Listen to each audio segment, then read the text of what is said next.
ಕರ್ತನಲ್ಲಿ ಪ್ರೀತಿ ಅಂತ ಸಹೋದರ ಸಹೋದರಿಯರೇ, ಕಳೆದ ಒಂದು ಅನೇಕ ದಿನಗಳಿಂದ ನಾವು ಯೇಸು ಕ್ರಿಸ್ತನ ಎಡೆಬರಿಕೆ ಬಗ್ಗೆ ಅನೇಕ ವಿಚಾರಗಳನ್ನ ಏನ್ ಮಾಡ್ತೀರಿ ನಾವು ನೋಡ್ತಾ ಬಂದರೆ, ಸೊ ಅದ್ರ ಮುಖಾಂತರ ನಾವು ಏನಪ್ಪ ತಿಳ್ಕೊಂಡ್ರಿ ಅಂತಂದ್ರೆ, ಯೇಸು ಕ್ರಿಸ್ತನ ಎರಡನೇ ಬರಿಕೆ ಏನ್ರಿ ಆಯ್ತಾ, ಆಗ್ಬೇಕಾ, ಇಲ್ಲ ಆಗ್ತದ ಏನ್ ತಿಳ್ಕೊಂಡ್ರಿ ಹೇಳ್ರಿ. ಯೇಸು ಕ್ರಿಸ್ತನ ಎರಡನೇ ಬರಿಕೆ ಬಗ್ಗೆ ಏನ್ ತಿಳ್ಕೊಂಡ್ರಿ? ಆಗ್ಬೇಕು ಅಂತ ತಿಳ್ಕೊಂಡ್ರ, ಅಲ್ಲ ಆಗ್ತದೆ ಅಂತ ತಿಳ್ಕೊಂಡ್ರ, ಅಲ್ಲ ಆಗ್ಬಿಡಿದೆ ಅಂತ ತಿಳ್ಕೊಂಡ್ರ? ಆಗುತ್ತೆ. ಆಗುತ್ತಿದೆ ಸರ್. ಆಗ್ಬೇಕು. ಹಾ ಹಾ ಆಗ್ಬೇಕು ಇನ್ನು 1000 ವರ್ಷ. ಓ, ಇನ್ನ ಆರಂಭ ಆಗಿಲ್ಲ. ಹಂಗಾರೆ ಕ್ರಿಸ್ತನ ಎರಡನೇ ಬರಿಕೆ ಬಂದಿಲ್ಲ ಅಂತ ತಿಳ್ಕೊಂಡ್ರ? ಬಂದಿದೆ. ಬಂದಿದೆ ಸರ್. ಬಂದಾಯ್ತು. ಬಂದಿದೆ ಸರ್. ಅಲ್ವರ? ಸೊ ಬಂದಾಯ್ತು ಅಲ್ವರ? ಸೊ ಬಂದ್ ಆಗಿದ ನಂತರ ಅವ್ರು ಅನೇಕ ಕೆಲಸಗಳನ್ನ ಮಾಡ್ತಾ ಅಂತ ನೋಡಿದ್ರಿ, ಅದ್ರ ಬಗ್ಗೆ ನಾವು ಸ್ಪಷ್ಟವಾಗಿ ನೋಡಿದ್ರಿ ಅಲ್ವರ? ಸರಿ, ಆಗಿರ್ಬೇಕಾದ್ರೆ ಇವಾಗ ಯೇಸು ಕ್ರಿಸ್ತು ಬಂದಿದ ನಂತರ ಅವ್ರು ಏನ್ ಮಾಡ್ತಾ ಇದಾರೆ ಅಂತ ಒಂದು ಪಾಠ ನಾವೇನ್ ಮಾಡೋಣ ನೋಡೋಣ. ಇದು ಯೇಸು ಕ್ರಿಸ್ತು ಬಂದು ಅವರು 1000 ವರ್ಷದಲ್ಲಿ ಮಾಡುವಂತ ಕೆಲಸ, ಆ ಪಾಠ ನೋಡ್ಬೇಕಾದ್ರೆ 10 ಕ್ಲಾಸ್ಗಿಂತ ಮೇಲೆ ಇದೆ. ಅದೆಲ್ಲ ದೇವ್ಸಿತ್ತ ಇದ್ರೆ ಮುಂದೆ ಬರೋ ದಿನದಲ್ಲಿ ನಾವು ಡೀಟೇಲ್ ಆಗಿ ನೋಡೋಣ ಆಯ್ತಾ. ಆದ್ರೆ ಅದ್ರಲ್ಲಿ ಒಂದೇ ಒಂದು ಭಾಗ ನಾವೇನ್ ಮಾಡೋಣ ಇವತ್ತು ನೋಡೋಣ. ಅದು ಯಾವ್ದಪ್ಪ ಅಂತಂದ್ರೆ ಏನ್ರಿ, ನಮಗೆ ಏನ್ರಿ ತುಂಬಾ ಬೇಕಾಗಿರೋಂಥ ಒಂದು ರಾಜ್ಯದ ಬಗ್ಗೆ ನಾವೇನ್ ಮಾಡೋಣ ನೋಡೋಣ. ಅದು ಯಾವ ರಾಜ್ಯ ಅಂತಂದ್ರೆ ಇಸ್ರೇಲ್ ರಾಜ್ಯ. ಅದರ ಯಾಕಂದ್ರೆ ಯೇಸು ಕ್ರಿಸ್ತು ಒಂದು ಸಾಮ್ಯ ಹೇಳ್ತಾರೆ. ಮತ್ತೆ 24ನೇ ಅಧ್ಯಾಯ ಹೇಳ್ಬೇಕಾದ್ರೆ, ಅಂಜೂರದ ಮರದ ದೃಷ್ಟಾಂತ ನೋಡಿ ಮಾಡಿ ನೀವು ಪಾಠ ಕಲೀರಿ ಏನ್ರಿ. ಅದ್ರ ಎಲೆಗಳು ಚಿಗುರ್ತಾ ಇರ್ಬೇಕಾರೆ ನೀವೇನ್ರಿ ವಸಂತ ಕಾಲ ಸಮೀಪವಾಗಿದೆ ಅಂತ ನೀವು ತಿಳ್ಕೊಳ್ಳಿ ಅಂತ ಹೇಳ್ತಾರೆ. ಕರೆಕ್ಟಾ? ನೋಡಿ ಓದೋಣ. ಮತ್ತೆ 24:32 ಓದಿ. ಮ್ಯಾಥ್ಯೂ 24:32. ಅಂಜೂರದ ಮರದ ದೃಷ್ಟಾಂತದಿಂದ ಬುದ್ಧಿ ಕಲಿಯಿರಿ. ಅದರ ಕೊಂಬೆ ಇನ್ನೂ ಎಳೆಯದಾಗಿದ್ದು ಎಲೆ ಬಿಡುವಾಗ ಬೇಸಿಗೆಯು ಹತ್ತರವಾಯಿತೆಂದು ತಿಳ್ಕೊಳ್ಳುತ್ತೀರಲ್ಲ. ನೋಡ್ರ, ಬೇಸಿಗೆ ಹತ್ರವಾಯ್ತು ಅಂತ ತಿಳ್ಕೊಂತೀರಲ್ಲ ಅಂತ ಹೇಳ್ತಾರೆ. ಅಂದ್ರೆ ಯೇಸು ಕ್ರಿಸ್ತ ಹೇಳ್ತಾರೆ ಅಂಜೂರದ ಮರ ನೋಡ್ಬಿಟ್ಟು ಪಾಠ ಕಲೀರಿ ಅಂತ ಹೇಳ್ತಾರೆ. ಇವಾಗ ಸತ್ಯವೇದದಲ್ಲಿ ಅಂಜೂರದ ಮರನೇನೋ ಹೇಳ್ರಿ.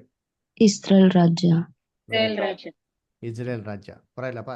ನಾವು ಲಾಸ್ಟ್ ಟೈಮ್ ನೋಡ್ಬೇಕಾದ್ರೆ ಯೇಸು ಕ್ರಿಸ್ತನ ಎಡೆಬರಿಕೆಯಲ್ಲಿ ನಿಮ್ಗೆ ನೋಡ್ಸಿದಿರಲ್ಲ ವಾಕ್ಯ, ಇಸ್ರೇಲ್ ರಾಜ್ಯ ಅಂತಂದ್ರೆ ಅಂಜೂರದ ಮರ. ಅದಕ್ಕೆ ಯೇಸು ಕ್ರಿಸ್ತು ಅಂಜೂರದ ಮರನ ಶಪಿಸಿದ್ದು. ಪಾಪ ಯೇಸು ಕ್ರಿಸ್ತು ಯಾವತ್ತು ಯಾರಿಗೂ ಶಾಪ ಕೊಟ್ಟಿಲ್ಲ ರೀ. ಸತ್ಯವೇದದಲ್ಲಿ ನೋಡಿದ್ರೆ ಯಾರಿಗೂ ಶಾಪ ಕೊಟ್ಟಿಲ್ಲ, ಅಂಜೂರ ಮರಿಗೆ ಕೊಟ್ಟಿರೋದು. ಅದು ದೃಷ್ಟಾಂತ. ಅದಕ್ಕೆ ಹೇಳ್ತಾರೆ ಆ ಒಣಗೋಗಿರೋ ಅಂಜೂರ ಮರ ಚಿಗುರ್ಬೇಕಾರೆ ದೇವರಾಜ್ಯ ಸಮೀಪವಾಗಿದೆ ನೀವು ತಿಳ್ಕೊಳ್ಳಿ ಅಂತ ಹೇಳ್ತಾರೆ. ಅದರ ನೋಡಿ ಬೇಕಾದ್ರೆ ವಾಕ್ಯ ನಿಲ್ಸಿ ಓದ್ಬಿಡೋಣ. ಓಸಿಯಾದಲ್ಲಿ ಬರುವಂತ ಪತ್ರಿಕೆ 9ನೇ ಅಧ್ಯಾಯ 10ನೇ ವಾಕ್ಯ. ಓಸಿಯಾ 9:10 ಓದಿ. ಕಾಡಿನಲ್ಲಿ ದ್ರಾಕ್ಷೆಯ ಹಣ್ಣು ಸಿಕ್ಕಿದಂತೆ ಇಸ್ರಾಯೇಲು ನನಗೆ ಸಿಕ್ಕಿತು. ಹೊಸದಾಗಿ ಫಲಕ್ಕೆ ಬಂದ ಅಂಜೂರದ ಗಿಡದಲ್ಲಿ ಮೊದಲು ಮಾಗಿದ ಹಣ್ಣನ್ನು ಕಂಡ ಹಾಗೆ ನಿಮ್ಮ ಪಿತೃಗಳನ್ನು ಕಂಡೆನು. ಆದರೆ ಅವರು ಬಾಳ್ ಪೆಗೋರಿಗೆ ಬಂದು ಬಾಳ್ ದೇವತೆಯ ಭಕ್ತರಾಗಿ ದೀಕ್ಷೆಗೊಂಡು ತಾವು ಪ್ರೀತಿಸಿದ ದೇವತೆಯ ಹಾಗೆ ಅಸಹ್ಯರಾದರು. ನೋಡ್ರ, ನಿಮ್ಮ ಪಿತೃಗಳನ್ನ ಏನ್ರಿ ಮೊದಲಾಗಿ ಮಾಗಿರಂತ ಫಲಗಳಾಗಿ ಕಂಡೆ ಅಂತ ಹೇಳ್ತಾರೆ. ಅದರ ಅಂಜೂರದ ಹಣ್ಣುಗಳ ತರ ಕಂಡೆ ಅಂತ ಹೇಳ್ತಾರೆ. ಹಂಗಾರೆ ಅಂಜೂರದ ಮರ ಅಂತಾನೆ ಏನಪ್ಪಾ ಅಂದ್ರೆ ಏನ ಪಿತೃಗಳು ಬಿಟ್ಟಿರಂತ ಒಂದ್ ಮರ.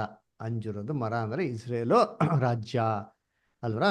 ಸರಿ, ಹಂಗಾರೆ ಇಸ್ರೇಲ್ ರಾಜ್ಯ ಏನ್ರಿ ಚಿಗುರ್ತಾ ಇರೋದು ನಮ್ ಕಣ್ ಮುಂದೆ ನಾವೇನ್ ಮಾಡೋದು ನೋಡ್ಬೋದು. ಯಾಕಪ್ಪ ವರ್ಲ್ಡ್ ಅಲ್ಲಿ ಟಿವಿಯಲ್ಲಿ ಎಲ್ಲಾರು ನೋಡ್ತಾವ್ರು ಇಸ್ರೇಲ್ನ. ಯಾಕೆ, ಏನಕ್ಕೆ ಇಸ್ರೇಲ್ ಗಲಾಟೆ ಗೊತ್ತಾ? ಹೋಗ್ಲಿ, ಇಸ್ರೇಲ್ ಏನೇನು ಗಲಾಟೆ ಅಂತಂದ್ರೆ ಜೆರೂಸಲೇಮ್ ಏನ್ರಿ 3 ಪಂಗಡದ ಜನಕ್ಕೆ ಇಂಪಾರ್ಟೆಂಟ್. ಯಹೂದ್ಯರಿಗೆ ಏನ್ರಿ, ಮುಸ್ಲಿಮರಿಗೂ ಕ್ರೈಸ್ತರಿಗೂ. ಯಾಕೆ ಅಂತಂದ್ರೆ 3 ಜನನು ಅಬ್ರಾಹ್ಮ ನಂಬ್ತಾರೆ. ಅದರ 3 ಜನ ನಂಬೋದು ಏನಂತಂದ್ರೆ ಆ ಪರ್ವತದ ಮೇಲೆ ಅಲ್ಲಿ ಟೆಂಪಲ್ ಕಟ್ಟೋರು ಗೊತ್ತಾ, ಅಲ್ಲಿ ಅಬ್ರಾಹಮು ಐಸಾಕನ್ನು ಸ್ಯಾಕ್ರಿಫೈಸ್ ಕೊಟ್ಟಿದ್ದು ಅಂತ ಇವ್ರು ಹೇಳಿದ್ರೆ, ಅವ್ರು ಇಶ್ಮೇಲ್ನ ಕೊಟ್ಟಿದ್ದು ಅಂತ ಅವ್ರು ಹೇಳ್ತಾರೆ. ಯೆರೂಸಲೇಮು ನಮ್ಮ ಪಿತೃಗೆ ಅಬ್ರಾಹ್ಮಿಗೆ ವಾಗ್ದ ಭೂಮಿ, ಇದು ನಮ್ದು ಅಂತ ಏನ್ ಮಾಡ್ತಾರೆ ಅವರು ಈ ಭೂಮಿ ನಮ್ಗೆ ಬೇಕು ಅಂತ. ಯಹೂದ್ಯರು ಇಲ್ಲ ಇದು ನಮ್ಗೆ ಬೇಕು ಅಂತ. ನೋಡಿ, ಒಂದು ಭೂಮಿಯಿಂದ ಎಷ್ಟು ಜಗಳ ರೀ. ಇಸ್ರೇಲ್ ಜನಗಳಿಗೆ ನೋಡೋಣ, ಪಾಠದಲ್ಲಿ ಹೇಳ್ತೀನಿ ನಿಮ್ಗೆ ನೋಡ ನೋಡ್ಬೇಕಾರೆ ಅಲ್ವರ? ಅದಕ್ಕೆ ಏನ್ರಿ ನಮ್ಗೆ ಹೆಂಗ್ ಗೊತ್ತಾ ಅಂದ್ರೆ ಯೇಸು ಕ್ರಿಸ್ತು ಅಂಜೂರದ ಮರ ನೋಡ್ ದೃಷ್ಟ ಅಂತ ನೋಡಿ ಪಾಠ ನೀನ್ ಮಾಡುವ ಕಲ್ತ್ಕೊಂತ ನಮಗೆ ಹೇಳೋದು. ಹಾಗೆ ನಾವೇನ್ ಮಾಡ್ಬೇಕು ಅಂದ್ರೆ ಇಸ್ರೇಲ್ ರಾಜ್ಯನ ಸ್ಟಡಿ ಮಾಡಬೇಕು. ದೇವ ರಾಜ್ಯಕ್ಕೆ ಎಷ್ಟು ಸಮೀಪವಾಗಿದ್ದೀರಿ, ಭೂಲೋಕದಲ್ಲಿ ಕಣ್ಣು ಕಾಣಂತ ರಾಜ್ಯ, ಭೂಲೋಕದಲ್ಲಿ ಕ್ರಿಸ್ತನ ಯಾವಾಗ ಸ್ಥಾಪನೆ ಮಾಡ್ತಂತ ಕಂಡುಹಿಡಿಬೇಕು ಅಂತಂದ್ರೆ ನಾವ್ ಹೆಂಗ್ ತಗೊಳ್ಬೇಕು? ನಮ್ಗೆ ಒಂದು ಗಡಿಯಾರ ಇಟ್ಟವ್ರ ಲೋಕದಲ್ಲಿ. ಆ ಗಡಿಯಾರ ಯಾವ್ದಪ್ಪ ಅಂದ್ರೆ ಇಸ್ರೇಲ್ ರಾಜ್ಯ. ಇಸ್ರೇಲ್ ಏನ್ ಮಾಡ್ತಿರ್ಬೇಕು ನಾವು? ನೋಡ್ತಾನೇ ಇರಬೇಕು, ಟಕ ಟಕ ಅಂತ ವಾಚಿಂಗ್ ಓಡ್ತಾ ಇದೆ ಅಂತ. ಅವಾಗ ನಮ್ಗೆ ಹೆಂಗ್ ಗೊತ್ತಾಗ್ತಂದ್ರೆ ನಾವೆಷ್ಟು ರಾಜ್ಯಕ್ಕೇನಾಗಿದ್ರಿ, ಸಮೀಪವಾಗಿದ್ರಿ ಗೊತ್ತಾಗ್ತದೆ. ಅದರ ಅದರಿಂದ ಕರ್ತನಲ್ಲಿ ಪ್ರೀತಿ ಅಂತ ಸೋದರಗಳೇ, ಏನ್ರಿ ದೇವರು ಇಸ್ರೇಲ್ ಜನಗಳನ್ನ ಕೈ ಬಿಟ್ಬಿಟ್ರ ಅಂತಂದ್ರೆ, ದೇವರು ಇಸ್ರೇಲ್ ಜನಗಳನ್ನ ಏನ್ ಮಾಡಲಿಲ್ಲ? ಕೈ ಬಿಡಲಿಲ್ಲ ರೀ. ಇಸ್ರೇಲ್ ಜನಗಳನ್ನ ಶಿಕ್ಷೆ ಕೊಟ್ಟರು, ಅವ್ರು ಮಾಡಿದ ತಪ್ಪಕ್ಕೆ ಏನ್ ಮಾಡ್ತಾರೆ? ಅವ್ರಿಗೆ ದೇವರು ಅವ್ರ ದಂಡನೆ ಕೊಡ್ತಾರೆ. ಆದ್ರೆ ಇಸ್ರೇಲ್ನ ದೇವ್ರು ಏನ್ ಮಾಡಲಿಲ್ಲ ಯಾವತ್ತೋ ಕೈ ಬಿಡ್ಲಿಲ್ಲ. ಇಸ್ರೇಲ್ ಜನಗಳು ಕ್ರಿಸ್ತನ್ ಏನ್ ಮಾಡ್ತಾರೆ? ಶಿಲ್ಬೆಗೆ ಹಾಕ್ತಾರೆ. ಆದ್ರೆ ಏನ್ರಿ ಇಸ್ರೇಲ್ ಜನಗಳನ್ನ ದೇವ್ರು ಏನ್ ಮಾಡಲಿಲ್ಲ? ಕೈ ಬಿಡ್ಲಿಲ್ಲ. ಆಮೋಸ್ 3:2 ಹೇಳ್ತಾರೆ. ಏನ್ ಹೇಳ್ತಾರೆ? ಓದಿ ನೋಡಂತ್ರಿ. ಆಮೋಸ್ 3:2. ಭೂಮಿಯ ಸಕಲ ಕುಲಗಳೊಳಗೆ ನಿಮ್ಮನ್ನು ಮಾತ್ರ ನನ್ನವರೆಂದು ಅರಿತುಕೊಂಡಿದ್ದೇನೆ. ಆದ ಕಾರಣ ಹೌದಾ? ಓದಿ ಆದ ಪರವಾಗಿಲ್ಲ. ಕಾರಣ ನಿಮ್ಮ ಎಲ್ಲಾ ಪಾಪಗಳ ಫಲವನ್ನು ನಿಮಗೆ ತಿನ್ನಿಸುವೆನು. ನೋಡ್ರ ಏನ್ ಹೇಳ್ತಾರೆ? ಭೂಮಿಯ ಸಕಲ ಕುಲದಲ್ಲಿ ನಿಮ್ಮನ್ನ ಮಾತ್ರ ಆರ್ಕೊಂಡು ಅದರಿಂದ ನಿಮ್ಗೆ ಸರಿಯಾಗಿ ಹೊಡಿತೀನಿ ಅಂತ ಹೇಳ್ತಾರೆ. ಅಲ್ವರ ದೇವ್ರು ಬೇರೆ ಆಯ್ಕೆ ಮಾಡ್ಕೊಂಡಿದಾರ? ಇಲ್ಲ, ಇಸ್ರೇಲ್ ಜನಗಳು ಅದಕ್ಕೆ ಏನ್ ಮಾಡ್ತೀನಿ, ನಿಮ್ ಎಲ್ಲಾ ತಪ್ಪುಗಳಿಗೆ ನಿಮ್ಗೆ ಶಿಕ್ಷೆ ಕೊಡ್ತೀನಿ ಅಂತ ಹೇಳ್ತಾರೆ. ಅಲ್ವರ ಅದಕ್ಕೆ ನೋಡ್ಬೇಕಾದ್ರೆ ಇಸ್ರೇಲ್ ಅಂತಂದ್ರೆ ಪದ ಅರ್ಥ ಏನಪ್ಪಾ ಅಂತ ನೋಡೋದಂದ್ರೆ ಅದು ಯಾಕೋಬನ್ಗೆ ಕೊಟ್ಟಂತ ಹೆಸರು. ಯಾಕೋಬಂಗೆ ಯಾವಾಗ ಕೊಡ್ತಾರೆ ಇಸ್ರೇಲ್ ಅಂತ ಹೆಸರು ಅಂತಂದ್ರೆ, ಏನ್ರಿ ಯಾಕೋಬು ಒಬ್ಬ ದೂತನ ಜೊತೆಗೆ ರಾತ್ರಿ ಎಲ್ಲ ಹೋರಾಡ್ತಾನೆ, ಆಶೀರ್ವಾದ ಮಾಡೋ ತನಕ ಬಿಡೋದಿಲ್ಲ. ಅವಾಗ ದೇವತೆ ಏನ್ ಮಾಡ್ತಾನೆ, ಇನ್ಮೇಲಿಂದ ನೀನ್ ಯಾಕೋ ಒಬ್ಬಲ್ಲ ಇಸ್ರೇಲ್ ಅಂತ ಕರೆಯಲ್ಪಡ್ತೆ ಅಂತ ಹೇಳ್ತಾನೆ. ಇಸ್ರೇಲ್ ಅನ್ನೋ ಪದ ಅರ್ಥ ಏನಪ್ಪಾ ಅಂದ್ರೆ, ನೀನೇನ್ರಿ ದೇವ್ರ ಸಂಗಡ ಮನುಷ್ಯ ಸಂಗಡ ಏನ್ ಮಾಡಿದ್ಯಾ? ಓಡಾಡಿ ಗೆದ್ದಿದ್ಯಾ. ಅಲ್ವರ ಅದಕ್ಕೆ ನೋಡ್ಬೇಕಾರೆ ಇಸ್ರೇಲ್ ಅಂತ ಹೆಸರಿಡ್ತಾರೆ ಅವನಿಗೆ. ಅದರ ಅದಕ್ಕೆ ಏನ್ರಿ ಯಾಕೋಬು ಸಾಯ್ಬೇಕಾರೆ 12 ಜನ ಮಕ್ಳುಗಳನ್ನ ಕರೆದ್ಬಿಟ್ಟು ಆಶೀರ್ವಾದ ಮಾಡ್ಬೇಕಾದ್ರೆ ಇಸ್ರೇಲ್ ಗೋತ್ರ, ಇಸ್ರೇಲ್ ರಾಜ್ಯವಾಗಿ ಅಲ್ಲಿ ಆರಂಭ ಆಯ್ತು. ಅವರು ಐಗುಪ್ತ ದೇಶದಲ್ಲಿ ಇರ್ತಾರೆ. ಐಗುಪ್ತ ದೇಶನ ಬಿಡುಗಡೆ ಮಾಡಿ ದೇವ್ರೇನ್ ಮಾಡ್ತಾರೆ? ಕಾನಾನ್ ದೇಶಕ್ಕೆ ಏನ್ ಮಾಡ್ತಾರೆ? ಕರ್ಕೊಂಡ್ಬರ್ತಾರೆ. ಅಲ್ಲಿ ನ್ಯಾಯಸ್ಥಾಪಕರನ್ನ ಕೊಡ್ತಾರೆ 450 ವರ್ಷಗಳು. ಇದಾದ್ಮೇಲೆ ರಾಜ್ಯಗಳು ಕೇಳ್ತಾರೆ. 513 ವರ್ಷ ದೇವ್ರ ರಾಜ್ಯಗಳನ್ನ ಏನ್ ಮಾಡ್ತಾರೆ? ಅವ್ರಿಗೆ ಒಪ್ಪಿಸ್ಕೊಡ್ತಾರೆ. ಅರೆ ಇವೆಲ್ಲಾ ಕೃಪೆಗಳು ಇಸ್ರೇಲ್ ಜನ ಇರೋದು ಎಲ್ಲ ಅಂತ್ಯ ಆಗ್ಬಿಡ್ತಾರೆ.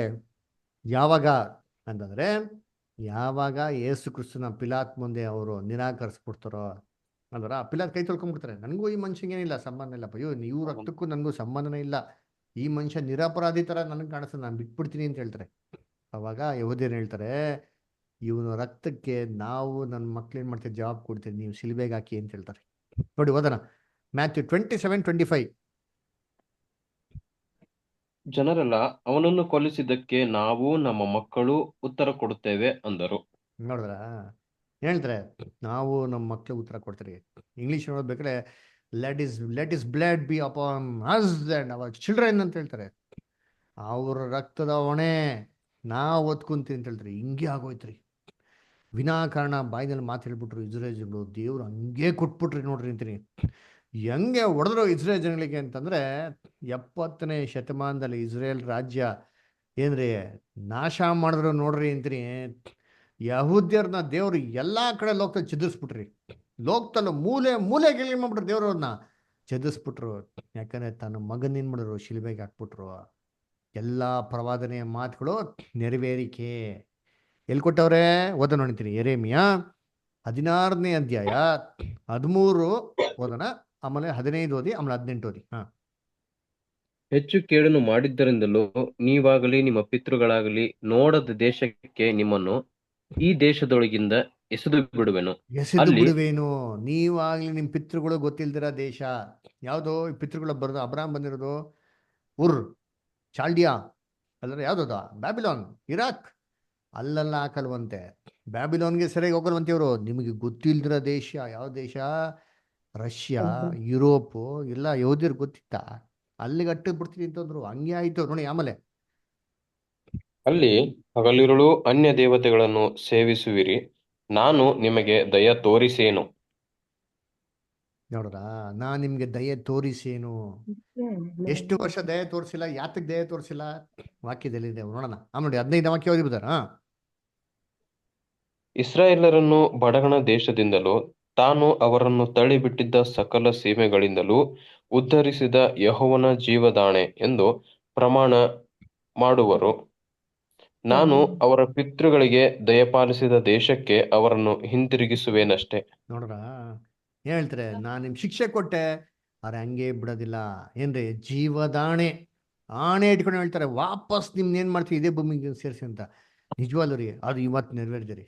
ಅದರ ನಮ್ಮ ಕಣ್ ಮುಂದೆ ಏನ್ ನೋಡ್ಬೋದು ಅಂದ್ರೆ, ಇಸ್ರೇಲ್ ಜನಗಳಿಗೆ ದೇವ್ರು ವಾಪಸ್ ತಿರ್ಗಿ ಅದೇ ಭೂಮಿಗೆ ಅದೇ ತರ ಬಂದು ಸೇರಿಸೋರ್ರಿ. ಇದು ಗ್ರೇಟೆಸ್ಟ್ ಮಿರಾಕಲ್ ರೀ. ಅದರ ಯಾಕೆ 18ನೇ ವಾಕ್ಯ ಓದಿಬೋದು, 18th ವರ್ಸ್. ಅವರ ಅಧರ್ಮಕ್ಕೂ ಪಾಪಕ್ಕೂ ಎರಡರಷ್ಟು ಶಿಕ್ಷೆಯನ್ನು ಮೊದಲು ಕೊಡುವೆನು. ಹಾ, ಫಸ್ಟ್ ಏನ್ ಮಾಡ್ತೀನಿ, ಅವ್ರಿಗೆಲ್ಲ ಕೊಡ್ತೀನಿ, ಆಶೀರ್ವಾದ ಮಾಡ್ತೀನಿ, ಇಲ್ಲ ಅಂತಿಲ್ಲ, ಆದ್ರೆ ಎರಡರಷ್ಟು ಏಟ್ ಕೊಡ್ತೀನಿ ನೋಡ್ರಿ ಅಂತ ಹೇಳ್ತಾರೆ. ಆ ಎರಡರಷ್ಟು ಏನು ಹೇಳ್ತಾರೆ ಇಲ್ಲ, ಓದೋಣ, ಓಕೆನಾ? ಸರಿ, ಈ ವಾಕ್ಯದ ಪ್ರಕಾರ ದೇವರು ಯಹೂದ್ಯನ ಎಲ್ಲೆಲ್ಲೆಲ್ಲ ಚದುರಿಸಿದ್ರು, ವಾಪಸ್ ಅದೇ ಭೂಮಿ ಮುಂದೆ ಸೇರಿಸಿದ್ರು. ಬಂದು ಸೇರಿಸ್ತಾವಾಗ May 14, 1948 ಇಸ್ರೇಲ್ಗೆ ಏನು ಮಾಡ್ತು, ಸ್ವಾತಂತ್ರ್ಯ ಬಂತು. ದ ಗ್ರೇಟೆಸ್ಟ್ ಮಿರಾಕಲ್ ಯಾವ್ದಪ್ಪ ಅಂತ ನೋಡೋದಂದ್ರೆ ದ ರೀಗ್ಯಾದರಿಂಗ್ ಆಫ್ ಇಸ್ರಾಯಲ್. ಮನುಷ್ಯ ಚಂದ್ರಮಂಡಲಕ್ಕೆ ಹೋದ್ನಲ್ಲ, ಅದೆಲ್ಲ ಏನಿಲ್ಲ ರೀ.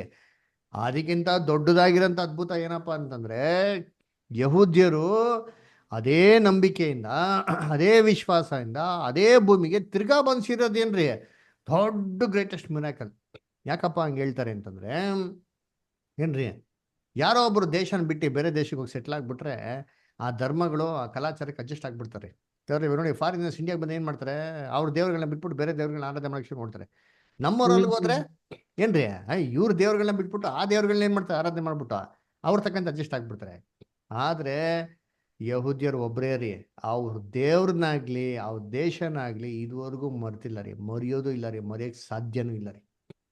ಅದರಿಂದ ಯಹೂದ್ಯರು ತಿರ್ಗಾ ರೀಗ್ಯಾದರ್ ಆಗೋದಕ್ಕೆ ಶುರು ಆಗಿದ್ದು ಯಾವಾಗನ್ನ 1878. ನಾವು ಲಾಸ್ಟ್ ಟೈಮ್ ನೋಡಲ್ಲ, 1874 ಯೇಸು ಕ್ರಿಸ್ತು ಬಂದರು ಅಂತ. ಕರೆಕ್ಟಾಗಿ 1878 ಇಸ್ರೇಲ್ ಜನಗಳು ರೀಗ್ಯಾದರ್ ಆಗಿ ಏನು ಮಾಡೋರೆ, ಅಲ್ಲಿ ಶುರು ಮಾಡೋರಿ ಅಲ್ವರಾ? ಏನಪ್ಪ, ಇಸ್ರೇಲ್ ಜನಗಳು ಯಾವಾಗಪ್ಪ ಬಂದರು ಅಂತಂದ್ರೆ 1878 ಏನ್ರಿ, ತಿರ್ಗಾ ವಾಪಸ್ ಏನಾದ್ರು ಅದೇ ರಾಜ್ಯಕ್ಕೆ, ಅದೇ ಭೂಮಿಗೆ, ಅದೇ ನಂಬಿಕೆನೇನ್ರಿ ಅವರು ಬಂದು ಅಲ್ಲಿ ಇರೋದಕ್ಕೆ ಶುರು ಮಾಡಿ. ಇದಕ್ಕೆ ಗ್ರೇಟೆಸ್ಟ್ ಮಿರಾಕಲ್ ರೀ ಅಲ್ವರ? ಅದರಿಂದ ಕರ್ತನಲ್ಲಿ ಪ್ರೀತಿ ಅಂತ ಸೋದರಗಳೇ, ಇದು ಇಸ್ರೇಲು ಯಾಕೆ 1878 ಬಂದರು, ಏನಾಯ್ತು, ಆ ಜನಗಳಿಗೆಲ್ಲ ಏನಾಯ್ತು ಅಂತ ನೋಡ್ಬೇಕಾದ್ರೆ ಎಲ್ಲಿಂದ ಶುರು ಆಯ್ತು ಅಂತಂದ್ರೆ, ಏನ್ರಿ, ರಷ್ಯಾ ಟರ್ಕಿ ವಾರ್ ಅಂತ ಏನಾಯ್ತು 1877 1878 ಏನಾಯ್ತು, ಅಲ್ಲಿ ಶುರು ಆಯ್ತು. ಆ ಯುದ್ಧದಲ್ಲಿ ಇವಾಗ ಟರ್ಕಿ ಅಂತಂದ್ರೆ ಏನು, ಇವಾಗ ನಾವು ತುರ್ಕುರು ಅಂತ ಹೇಳ್ತೀವಿ ಗೊತ್ತಾ, ತುರ್ಕೀಸ್ ಅಂತ. ತುರ್ಕೀಸ್ ಏನು, ಟರ್ಕಿಲಿರೋ ಜನಗಳಿಗೆ ತುರ್ಕೀಸ್ ಅಂತ ಏನು ಮಾಡೋದು ಹೇಳೋದು ಯಾವ್ದಾರ? ಸರಿ, ಈ ಒಂದು ಟರ್ಕಿ ಲ್ಯಾಂಡ್ ಅನ್ನು ಯಾರಪ್ಪ ಇವತ್ತು ಏನೆಲ್ಲ ಇದೆ, ಯಾವ ಲ್ಯಾಂಡ್ಗಳಿದೆ, ಈ Iraq, Iran, Saudi Arabia, Abu Dhabi, Dubai, Kuwait, ಇವೆಲ್ಲ ಯಾವ್ದು ಇಲ್ಲ ರೀ. First Turkey, land of Turkey ಅಂತಿತ್ತು, ಫುಲ್ ಲ್ಯಾಂಡ್ ಏನ್ರಿ, ಅಫ್ಘಾನಿಸ್ತಾನಿಂದ ಹಿಡ್ದು ಮೆಡಿಟೇರಿಯನ್ ಸೀವರೆಗೂ ಇದೆ ಟರ್ಕಿ ಅಂತ. ಅಲ್ಲಿ ಏನಾಗ್ತಾರೆ, ಈ ಟರ್ಕಿಯವ್ರಿಗೂ ರಷ್ಯಾಗೆ ಏನಾಗ್ತದೆ, ಯುದ್ಧ ಶುರು ಆಗ್ತಾರೆ. ಅವಾಗ ಬ್ರಿಟಿಷರ್ಸ್ ಅವರು ಟರ್ಕಿಗೆ ಸಪೋರ್ಟ್ ಆಗಿ ನಿಂತ್ಕೊಂಡು ಯುದ್ಧದಲ್ಲಿ ಜಯ ಒಂದು ಕೊಡ್ತಾರೆ ಏನ್ರಿ. ಅವಾಗ ಏನಾಗ್ತಾರಪ್ಪ ಅಂತಂದ್ರೆ, ಆ ಲ್ಯಾಂಡ್ ಎಲ್ಲ ಏನ್ರಿ ಬ್ರಿಟಿಷರ್ಸ್ ಕೈಗೆ ಬರ್ತಾರೆ. ಆವಾಗ ಬ್ರಿಟಿಷಲ್ಲಿ ಒಬ್ಬ ಇದ್ದಿದ್ದಂಥ ವ್ಯಕ್ತಿ ಯಾರಪ್ಪ ಅಂದ್ರೆ ಬರ್ಲಿನ್ ಕಾಂಗ್ರೆಸ್ ಆಫ್ ನೇಷನ್ ಅಂತ ಇತ್ತು. ಏನಿದು ಬರ್ಲಿನ್ ಕಾಂಗ್ರೆಸ್ ಆಫ್ ನೇಷನ್ ಅಂದ್ರೆ, ಇವತ್ತು ಯುನೈಟೆಡ್ ನೇಷನ್ಸ್ ಹೇಗಿದೆಯೋ ಅದೇ ರೀತಿ 1870s ಇದ್ದಿದ್ದು ಬರ್ಲಿನ್ ಕಾಂಗ್ರೆಸ್ ಆಫ್ ನೇಷನ್ ಅಂತ. ಆ ಬರ್ಲಿನ್ ಕಾಂಗ್ರೆಸ್ ಆಫ್ ನೇಷನ್ಗೆ ಬಂದ್ಬಿಟ್ಟು ಹೆಡ್ ಯಾರಪ್ಪ, ಲೀಡರ್ ಯಾರಪ್ಪ ಅಂದ್ರೆ ಬೆಂಜಮಿನ್ ಡಿ ಇಸ್ರಾಯಲ್, ಅಥವಾ ಅವ್ರಿಗೆ ಲಾರ್ಡ್ ಬಿಕಿನ್ಸೋಫೀಲ್ಡ್ ಅಂತ ಕರಿತಾ ಇದ್ರು. ಇವ್ರೊಬ್ರ ಏನ್ರಿ, ಒಬ್ಬ ಯಹೂದ್ಯನ್ರಿ. ಅವನೇನ್ ಮಾಡ್ತಾನೆ ಅಂತಂದ್ರೆ, ಆ ಲ್ಯಾಂಡ್ ಅನ್ನ ಬಂದಿದ ತಕ್ಷಣ ಫಸ್ಟ್ ಏನ್ ಮಾಡ್ತಾರೆ ಅಂದ್ರೆ 1878 ಯಹೂದ್ಯರಿಗೆ ಆ ಭೂಮಿ ಕೊಡಿ ಅಂತ ಏನ್ ಮಾಡ್ತಾರೆ, ಫಸ್ಟ್ ವ್ಯವಸಾಯಕ್ಕೆ ಅಂತ ಚಿಕ್ಕದಾಗ ಸ್ವಲ್ಪ ಜಾಗ ಏನ್ ಮಾಡ್ತಾರೆ, ಕೊಡ್ತಾರೆ. ಅವಾಗ ಯಹೂದ್ಯರಿಂದ ಫಸ್ಟ್ ಜನ ಬಂದ್ಬಿಟ್ಟು ಪೆಟ್ಟಾ ಟಿಕ್ವಾ ಅಂತ ಅಂದ್ಬಿಟ್ಟು ಏನ್ರಿ, ನಿರೀಕ್ಷೆಯ ದ್ವಾರ ಅಂತ ಅಂದ್ಬಿಟ್ಟು ಒಂದು ಚಿಕ್ಕದಾಗಿರೋ ಲ್ಯಾಂಡಲ್ಲಿ ಬಂದ್ಬಿಟ್ಟು ಏನ್ ಮಾಡ್ತಾರೆ, ಸೆಟ್ಲ್ ಆಗ್ಬಿಟ್ಟು ವ್ಯವಸಾಯ ಮಾಡಕ್ಕೆ ಶುರು ಮಾಡಿದ್ರಿ. ಆ ಭೂಮಿ ಹೆಂಗಿತ್ತು ಅಂತಂದ್ರೆ ಕಂಪ್ಲೀಟ್ಲಿ ಮಲೇರಿಯಾ ಇನ್ಫೆಕ್ಟೆಡ್ ರೀ. ಯಾರೋ ಬಂದ್ಬಿಟ್ರೆ 7 ದಿನದಲ್ಲಿ ಮನೆಯಲ್ಲಿ ಖಂಡಿತವಾಗಿ ಸತ್ತೋಯ್ತಾರೆ. ಅಂತ ವರ್ಷದಾಗಿರೋ ಭೂಮಿನ ಯಹೂದ್ಯರು ದುಡ್ಡು ಕೊಟ್ಟು ಕೊಂಡ್ಕೊಂಡು ಅಗ್ರಿಮೆಂಟ್ ಮಾಡ್ಕೊಂಡು, ಅರಬ್ಸ್ ಹತ್ರ ಅಗ್ರಿಮೆಂಟ್ ಮಾಡ್ಕೊಂಡು ಏನ್ರಿ ವ್ಯವಸಾಯ ಮಾಡಕ್ಕೆ ಏನ್ ಮಾಡ್ತಾರೆ, ಅವ್ರು ಶುರು ಮಾಡ್ತಾರೆ ಅಲ್ವರಾ? ನೋಡಿ, ಬೈಬಲ್ ಏನಿದೆ ವಾಕ್ಯ ಓದೋಣ. ಓಸಿಯ 2ನೇ ಅಧ್ಯಾಯ 15ನೇ ವಾಕ್ಯ. ಓಸಿಯ 2:15 ನೋಡಿ. ಅವಳ ದ್ರಾಕ್ಷೆಯ ತೋಟಗಳನ್ನು ಅಲ್ಲಿರುವಾಗಲೇ ಅವಳಿಗೆ ಹಿಂದಕ್ಕೆ ಕೊಡುವೆನು, ಆಕೋರಿನ ತಗ್ಗನ್ನೇ ಅವಳ ಸುಖ ನಿರೀಕ್ಷೆಗೆ ದ್ವಾರವನ್ನಾಗಿ ಮಾಡುವೆನು. ನೋಡ್ರ ಯೌವನದಲ್ಲಿ ಆ ಕೋರಿನ ತಗ್ಗು, ಇದು ಆ ತಗ್ಗಿಗೆನೆ ನಿಜವಾಗ್ಲೂ ಇವತ್ತು ಕೂಡ ಹೆಸರಿದೆ. ಆ ಕೋರಿನ ತಗ್ಗು ಅಂತ ಇಸ್ರೇಲ್ ಜಾಗ ಇದೆ. ಅದನ್ನ ನಿಂಗೆ ನಿರೀಕ್ಷೆ ದ್ವಾರವಾಗಿ ಮಾಡ್ತೀನಿ ಅಂತ ಹೇಳ್ತಾರೆ. ಕರೆಕ್ಟಾಗಿ ಆ ದ್ವಾರ ಅಂತ ತೆಗೆದ್ಬಿಟ್ಟು ಫಸ್ಟ್ ಜೂಯಿಶ್ ಸೆಟ್ಲ್ಮೆಂಟ್ ಆಗಿದೆ ಆ ಜಾಗದಲ್ಲಿ. ಆ ಲ್ಯಾಂಡ್ ಏನ್ ಮಾಡ್ತಾರೆ, ಯಹೂದ್ಯರು ಕೊಂಡ್ಕೊಂತಾರೆ. ಕಂಪ್ಲೀಟ್ಲಿ ವರ್ಸ್ಟ್ ಆಗಿರೋ ಲ್ಯಾಂಡ್ ನಿಂತಿರ್ತದ್ದು ನೋಡಿ. ಅದ್ರ ಬಗ್ಗೆ ಓದೋಣ. ಎಲ್ಲಿ ಯೆರೆಮೀಯ 33 ಓದಿ. ಹ್ಮ್.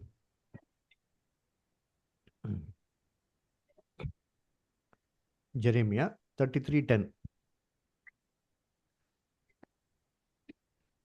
ಯೆಹೋವನು ಇಂತೆನ್ನುತ್ತಾನೆ, ಜನ ಪಶುಗಳಿಲ್ಲದೆ ಹಾಳಾಗಿದೆ ಎಂದು ನೀನೆನ್ನುವ ಈ ಸ್ಥಳದಲ್ಲಿ, ಅಂದರೆ ಜನ ಪಶುರಹಿತವಾಗಿ ನಿವಾಸಿಗಳಿಲ್ಲದೆ ಹಾಳು ಬಿದ್ದಿರುವ ಯಹೂದದ ಊರುಗಳಲ್ಲಿ, ಯೆರೂಸಲೇಮಿನ ಬೀದಿಗಳಲ್ಲಿ ಹರ್ಷಧ್ವನಿ, ಉಲ್ಲಾಸ, ಕೋಲಾಹಲ, ವಧೂವರರ ಸ್ವರ ಇವುಗಳು ಕೇಳಿಬರುವವು. ನೋಡ್ರ ಏನ್ರಿ, ಜನ ಸೇನಾಧೀಶ್ವರನಾದ ಯೆಹೋವನಿಗೆ ನೋಡ್ರ ಜನ ನಿವಾಸ ಇಲ್ದಿರಂತ ಜಾಗ ಅಂತಾರೆ. ಯಾರೋ ವಾಸ ಮಾಡ್ತಾರೆ, ಇದು ಡೆಡ್ ಲ್ಯಾಂಡ್ ಅದರ. ಆ ಲ್ಯಾಂಡಿನ ಇವರು ಕೊಂಡ್ಕೊಂತಾರೆ ನೋಡ್ರಿ. ಯಾವಾಗ 1878 ಅಲ್ಲಿ. ಅಲ್ಲಿವರೆಗೂ ಯಹೂದ್ಯರ ನಾಡಲ್ಲಿ ಆ ಜಾಗದಲ್ಲಿ ಮಳೆನೇ ಇಲ್ಲ. ವರ್ಲ್ಡ್ ರೆಕಾರ್ಡ್ ರೀ. ಆ ಲ್ಯಾಂಡಲ್ಲಿ ಮಳೆನೇ ಇರಲ್ಲ. ಯಾವಾಗ ಯಹೂದ್ಯರು ವ್ಯವಸಾಯ ಅಂತ ಮಾಡಕ್ ಶುರು ಮಾಡ್ತಾರೋ ಫಸ್ಟ್ ಟೈಮ್ 1878 ಮಳೆ ಬೀಳಕ್ಕೆ ಶುರು ಆಗ್ತಾರೆ. ಈ ರೀತಿ ಆ ಲ್ಯಾಂಡ್ನ ತಗೊಂಡು ಯಹೂದ್ಯರು ಏನ್ ಮಾಡಿದ್ರು, ಸ್ಲೋ ಆಗಿ ಡೆವಲಪ್ ಮಾಡ್ಕೊಂಡು ಶುರು ಮಾಡಿದ್ರು. ಹೀಗೆ ಇರ್ಬೇಕಾದ್ರೆ ಏನಾಗ್ತಾರೆ ಅಂತಂದ್ರೆ, ಇಸ್ರೇಲ್ ಅಲ್ಲಿ ಏನ್ರಿ the father of nation of Israel ಅಂತ ಇರ್ತಾರೆ. ಯಾರಪ್ಪ ಅವರು ಅಂತಂದ್ರೆ ಥಿಯೋಡರ್ ಹರ್ಜಲ್. ಅದರ ಥಿಯೋಡರ್ ಹರ್ಜಲ್ ಏನಪ್ಪ ಮಾಡ್ತಾರೆ ಅಂತ ನೋಡ್ಬೇಕಾದ್ರೆ ಏನ್ರಿ, ಅವರು ಝಯಾನಿಸ್ಟ್ ಮೂವ್ಮೆಂಟ್ ಅಂತ ಏನ್ ಮಾಡ್ತಾರೆ, ಶುರು ಮಾಡ್ತಾರೆ. ಏನಿದು ಝಯಾನಿಸ್ಟ್ ಮೂವ್ಮೆಂಟ್ ಅಂದ್ರೆ, ಇವಾಗ ನಮ್ಮ ಇಂಡಿಯಾದಲ್ಲಿ ಸ್ವಾತಂತ್ರ್ಯಕ್ಕೆ ಓಡಾಡ್ಬಿಟ್ಟು ಮಹಾತ್ಮ ಗಾಂಧಿ ಅವ್ರು ಏನ್ ಮಾಡಿದ್ರು, ಸಾಲ್ಟ್ ಇಂಡಿಯಾ ಮೂವ್ಮೆಂಟ್, ಸತ್ಯಾಗ್ರಹ ಮೂವ್ಮೆಂಟ್ ಅಂತ ಮಾಡಿದ್ರು. ಅದ್ರ ಮುಖಾಂತರ ನಮ್ಗೆ ಏನ್ ಬಂತು, ಸ್ವಾತಂತ್ರ್ಯ ಬಂತು. ಇದೇ ರೀತಿ ಇವ್ರು ಏನ್ ಮಾಡ್ತಾರೆ ಅಂತಂದ್ರೆ ಏನ್ರಿ, ಝಯಾನಿಸ್ಟ್ ಮೂವ್ಮೆಂಟ್ ಅಂತ ಮಾಡ್ಬಿಟ್ಟು ಲೋಕದಲ್ಲಿ ಎಲ್ಲೆಲ್ಲ ಯಹೂದ್ಯರಿದ್ರು ಎಲ್ಲಾರು ಯಹೂದ್ಯರು ವಾಪಸ್ ನಮ್ಮ ಭೂಮಿಗೆ ಹೋಗೋಣ ಬನ್ನಿ ಅಂತಂದ್ಬಿಟ್ಟು ಒಂದು ಅವೇಕನಿಂಗ್ ಏನ್ ಮಾಡ್ತಾರೆ, ಎಲ್ಲರೂ ಕೊಡ್ತಾರೆ. ಅದಕ್ಕೆ ಪ್ಯಾಂಪಲ್ಸ್ ಪ್ರಿಂಟ್ ಮಾಡಿ, ಬುಕ್ಲೆಟ್ಸ್ ಪ್ರಿಂಟ್ ಮಾಡಿ, ನ್ಯೂಸ್ ಪೇಪರ್ ಆರ್ಟಿಕಲ್ ಹಾಕಿ ಎಲ್ಲಾ ಯಹೂದ್ಯರನ್ನ ಏನ್ ಮಾಡ್ತಾರೆ, ಸೇರ್ಸೋದಕ್ಕೆ ಶುರು ಮಾಡ್ತಾರೆ. ಅವಾಗ ಇವ್ರ ಮುಖಾಂತರ ವರ್ಲ್ಡ್ ಲೀಡರ್ಸ್ಗೆ ಏನ್ ಮಾಡ್ತಾರೆ, ಒಂದು ಪೆಟಿಷನ್ ಕೊಡ್ತಾರೆ 1917 ದಯವಿಟ್ಟು ಆ ಯಹೂದ್ಯರ ಭೂಮಿನ ನಮಗೇನ್ ಮಾಡಿ ನೀವು ಬಿಟ್ಕೊಡಿ, ನಮಗೇ ಬೇಕದು, ನಮಗೇನ್ ಮಾಡಿ ನೀವು ಬಿಟ್ಕೊಡಿ ಅಂತ ಕೇಳ್ಕೊಂತಾರೆ. ಅವಾಗ ಏನ್ರಿ, ಬ್ಯಾಲ್ಫೋರ್ ಡಿಕ್ಲರೇಷನ್ ಅಲ್ಲಿ ಈ ಒಂದು ಪೆಟಿಷನ್ ಏನ್ ಮಾಡ್ತಾರೆ, ಅವರು ಕೊಡ್ತಾರೆ. ಯಾವಾಗ ಕೊಟ್ಟಿದ್ದು, ಚೆನ್ನಾಗಿ ಅರ್ಥ ಇಟ್ಕೊಳ್ಳಿ, 1917 ಓಕೆನ್ರಾ. ಅವಾಗ ಈ ಪೆಟಿಷನ್ ವರ್ಲ್ಡ್ ಲೀಡರ್ಸ್ ಕನ್ಸಿಡರ್ ಮಾಡಿರಲ್ಲ. ಏನ್ ಮಾಡ್ತಾರೆ, ಆಯ್ತು ಇರ್ಲಿ ಅಂತ ಏನ್ ಮಾಡ್ತಾರೆ, ಸುಮ್ಮನೆ ಹಂಗೆ ಇಟ್ಕೊಂತಾರೆ. ಇದು ಏನಾಗ್ತಾರೆ ಅಂತ ನೋಡ್ಬೇಕಾದ್ರೆ ಏನ್ರಿ, 1914 ವರ್ಲ್ಡ್ ವಾರ್ ಆಗ್ತಾರೆ. ನೋಡಲ್ಲ, 1914 ಆಯ್ತು, ವರ್ಲ್ಡ್ ವಾರ್ ಆಯ್ತು. ಆ ಶಿಲೆಗೆ ಬಂತು, ಕಲ್ಲು ಬಂದಿ ಮೇಲೆ ಹೊಡಿತು, ಪುಡಿ ಪುಡಿ ಆಯ್ತು. ಅದ್ರ ಬಗ್ಗೆ ನೋಡೋಣ. ಪ್ರಾಫೆಸಿ ನಿಮ್ಗೆ ಇನ್ನೂ ಹೇಳ್ಕೊಡ್ತೀನಿ. ವರ್ಲ್ಡ್ ವಾರ್ ಆದವಾಗ ಏನಾಗ್ತಾರೆ ಅಂತಂದ್ರೆ, ಅವಾಗ ಚೈನ್ ವೈಸ್ ಮೆನ್ ಅಂತ ಒಬ್ರು ಇರ್ತಾರೆ. ಆ Chinese men gun powder ಫಾರ್ಮುಲಾನ ಏನ್ ಮಾಡ್ತಾರೆ, ಕಂಡುಹಿಡಿತಾರೆ. ಅಂದ್ರೆ ಅದುವರೆಗೂ ಗನ್ ಪೌಡರ್ ಇರ್ಲಿಲ್ಲ, ಫಾರ್ಮುಲಾ ಇರ್ಲಿಲ್ವಾ ಅಂತಂದ್ರೆ ಅಲ್ಲಿವರೆಗೂ ಗನ್ ಇರ್ಲಿಲ್ಲ, ತುಪಾಕಿಗಳಿತ್ತು ಅಲ್ವರ. ಗನ್ ಪೌಡರ್ನ ಲೋಡ್ ಮಾಡಿ ಏನ್ ಮಾಡಕ್ಕೆ ಹೊಡಿಬೇಕಾಗಿತ್ತು, ಇಲ್ಲಾಂದ್ರೆ ಫಿರಿಂಗ್ಗಳಿತ್ತು ಅಲ್ವರ, ಏನ್ರಿ ಬತೇರಿಗಳಿತ್ತು ಅಲ್ವರ. ಆದ್ರೆ ಏನಿರಲಿಲ್ಲ, ಬುಲೆಟ್ಸ್ ಅಂತ ಇರ್ಲಿಲ್ಲ. ಈ ಬುಲೆಟ್ಗೆ ಫಾರ್ಮುಲಾ ಕಂಡುಹಿಡಿದವ್ರೆ ಯಾರಪ್ಪ ಅಂದ್ರೆ ಚೈನ್ ವೈಸ್ ಮೆನ್. ಇದರಿಂದ ಫಸ್ಟ್ ವರ್ಲ್ಡ್ ವಾರ್ ಅಲ್ಲಿ ಬ್ರಿಟಿಷರ್ಸು ಏನ್ ಮಾಡ್ತಾರೆ, ಯುದ್ಧನ ಗೆದ್ದು ಬಿಡ್ತಾರೆ ಅಲ್ವರ. ಯುದ್ಧನ ಗೆದ್ದಿದ ತಕ್ಷಣ ಫಸ್ಟ್ ವರ್ಲ್ಡ್ ವಾರ್ ಅಲ್ಲಿ ಆವಾಗ ಏನ್ ಮಾಡ್ತಾರೆ, ಬ್ರಿಟಿಷರ್ಸ್ ಎಲ್ಲ ತುಂಬಾ ಖುಷಿ ಆಗ್ಬಿಟ್ಟು ಏನ್ ಮಾಡ್ತಾರೆ, ಚೈನ್ ವೈಸ್ ಮೆನ್ಗೆ ಕೇಳ್ತಾರೆ, ಏನಪ್ಪಾ ನಿನ್ನಿಂದ ನಾವು ಯುದ್ಧ ಏನ್ ಮಾಡಿದಿರಿ, ಗೆದ್ದಿದ್ರಿ, ನೀನ್ ದಯವಿಟ್ಟು ನಿಂಗೆ ಏನ್ ಬೇಕು ಕೇಳು ಅಂತ ಏನ್ ಮಾಡ್ತಾರೆ, ಅವ್ರು ಕೇಳ್ಕೊಂತಾರೆ ಅಲ್ವರ. ಆ ಚೈನ್ ವೈಸ್ ಮೆನ್ ಏನ್ರಿ, ಅವಾಗ ವರ್ಲ್ಡ್ ಲೀಡರ್ಸ್ ಇದ್ದಿದ್ದು ಯಾವುದು, ಲೀಗ್ ಆಫ್ ನೇಷನ್ಸ್. ಫಸ್ಟ್ ನೋಡಿದ್ದು ಏನ್ರಿ, ಅಲ್ಲಿ ಒಂದು ನೋಡೋದಲ್ಲ ಏನ್ರಿ, ಏನೈತೆ ಅಲ್ಲಿ ಒಂದು ಇದ್ದಿದ್ದು ಬರ್ಲಿನ್ ಕಾಂಗ್ರೆಸ್ ಆಫ್ ನೇಷನ್, ಅದು ಒಟ್ಟಾಯ್ತು. ಬರ್ಲಿನ್ ಯಾವ ಡಿಸಾಲ್ವ್ ಆಯ್ತು, ಒಟ್ಟಾಯ್ತದು. ಆಮೇಲೆ ನೆಕ್ಸ್ಟ್ ಫಾರ್ಮ್ ಆಗಿದ್ದು ಲೀಗ್ ಆಫ್ ನೇಷನ್ಸ್. ಆ ಲೀಗ್ ಆಫ್ ನೇಷನ್ಸ್ ಅಲ್ಲಿ ಏನ್ ಕೊಡ್ತಾರೆ, ಇವ್ರಿಗೆ ನಾವು ರಿವಾರ್ಡ್ ಕೊಡಬೇಕು ಅಂತ ಕೇಳ್ತಾರೆ. ಅದಕ್ಕೆ ಚೈನ್ ವೈಸ್ ನಿಮ್ಗೆ ಏನು ಬೇಕಾದ್ರೆ ಕೇಳಿ ಕೊಡ್ತೀನಿ ಅಂತ ಹೇಳ್ತಾರೆ. ಆ ಮನುಷ್ಯ ಏನು ಕೇಳಿರ್ಬೋದು ಯೋಚನೆ ಮಾಡಿ. ಅವನೊಬ್ಬ ಯಹುದ್ಯನು, ಚೈನ್ ವೈಸ್ವನು. ಅವ್ನು ಹೆಂಗೆ ಗೊತ್ತಾ ಕೇಳ್ತಾನೆ, ನನಗೇನು ಬೇಡ ಸರ್, ನಮ್ಮ ಜನಗಳು ನಿಮ್ಮ ಹತ್ರ ಒಂದು ಪೆಟಿಷನ್ ಕೊಟ್ಟಿದ್ದಾರೆ. ಏನಂತ?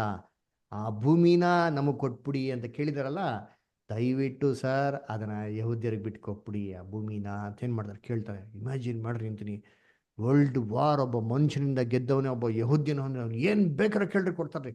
ಎಷ್ಟು ಚಿನ್ನ ಬೇಕಾದ್ರೆ ಕೇಳು, ಬಕಿಂಗ್ಹ್ಯಾಮ್ ಪ್ಯಾಲೇಸ್ ಪಕ್ಕದಲ್ಲೇ ನಿಂಗೊಂದು ಪ್ಯಾಲೇಸ್ ಬೇಕಾದ್ರೆ ಕಟ್ಕೊಡ್ತೀನಿ. ಅದೆಲ್ಲ ಕೇಳಲ್ಲ. ನಮ್ಮ ದೇಶ ಭೂಮಿ ಕೇಳಿದಲ್ಲ ನಮ್ಮ ಜನಗಳು, ನಮ್ಮ ದೇಶದ ಭೂಮಿ ಇದೆ, ಫಾದರ್ ಲ್ಯಾಂಡ್, ಆ ಲ್ಯಾಂಡ್ ನಮಗೆ ಕೊಡಿ ಅಂತ ಕೇಳ್ತಾರೆ ನೋಡ್ತೀನಿ. ಅವ್ರು ಪೆಟಿಷನ್ ಸ್ಯಾಂಕ್ಷನ್ ಮಾಡ್ತಾರೆ. ಆವಾಗ ಇಸ್ರೇಲ್ ಏನಾದ್ರು ಆ ಜಾಗಕ್ಕೆ ಹೋಗೋಕೆ ಪರ್ಮಿಷನ್ ಸಿಕ್ತು. ಅಲ್ಲಿವರೆಗೂ ಲ್ಯಾಂಡ್ನ ಕೊಂಡ್ಕೊಬೇಕಾಗಿತ್ತು, ಇನ್ಮೇಲೆ ಕೊಂಡ್ಕೊಡೋಂಥ ಅವಶ್ಯಕತೆ ಇಲ್ಲ. ಅದರ ವರ್ಲ್ಡ್ ಪವರ್ಸ್ ಏನು ಮಾಡ್ತಾರೆ, ಅದಕ್ಕೆ ಲ್ಯಾಂಡ್ನ ಕೊಡ್ತಾರೆ. ಅವಾಗ ಏನಾದ್ರು ಅಂದರೆ ಯಹೂದ್ಯರು ಗ್ಯಾದರ್ ಆಗೋದಕ್ಕೆ ಶುರು ಮಾಡಿದ್ರು. ಯೆರೆಮೀಯ 16ನೇದಲ್ಲಿ ಓದ್ರಲ್ವಾ, ಹೇಳ್ತಾರೆ ಏನು ಹೇಳ್ತಾರೆ, ಒಂದು ಕಾಲ ಬರ್ತದೆ ನೋಡಿ. ಓದೋಣ ಇನ್ನೊಂದ್ಸರಿ ಓದಿ, ಯೆರೆಮೀಯ 16ನೇ ಅಧ್ಯಾಯ 14ರಿಂದ 16 ಓದಾರ. ಯೆಹೋವನು ಹೀಗನ್ನುತ್ತಾನೆ, ಇಗೋ, ಮುಂದಿನ ಕಾಲದಲ್ಲಿ ಜನರು ಇಸ್ರಾಯೇಲರನ್ನು ಐಗುಪ್ತ ದೇಶದೊಳಗಿಂದ ಉದ್ಧರಿಸಿದ ಯೆಹೋವನ ಜೀವದಾಣೆ ಎಂಬುದಾಗಿ ಪ್ರಮಾಣ ಮಾಡುವುದನ್ನು ಬಿಟ್ಟು, ಇಸ್ರಾಯೇಲರನ್ನು ಬಡಗಣ ದೇಶದಿಂದಲೂ ತಾನು ಅವರನ್ನು ತಳ್ಳಿಬಿಟ್ಟಿದ್ದ ಸಕಲ ಸೀಮೆಗಳಿಂದಲೂ ಉದ್ಧರಿಸಿದ ಯೆಹೋವನ ಜೀವದಾಣೆ ಎಂದು ಪ್ರಮಾಣ ಮಾಡುವರು. ನಾನು ಏನ್ರಿ ಏನಂತ ಪ್ರಮಾಣ ಮಾಡ್ತಾರಂತೆ?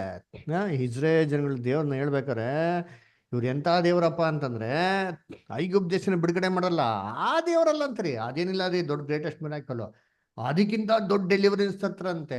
ಎಲ್ಲ ದೇಶಗಳಿರೋಂಥ ಶತ್ರುಗಂತ ಯಹೂದ್ಯರನ್ನ ಅದೇ ಭೂಮಿಗೆ ಅದೇ ನಂಬಿಕೆ ಹೇಳ್ತಿರ್ತ ಅಂಥ ದೇವರು ಅಂತ ಹೇಳ್ತಾರಂತೆ. ಆ ಥರ ಸೇರಿಸ್ತಾರಂತೆ. ಆಮೇಲೆ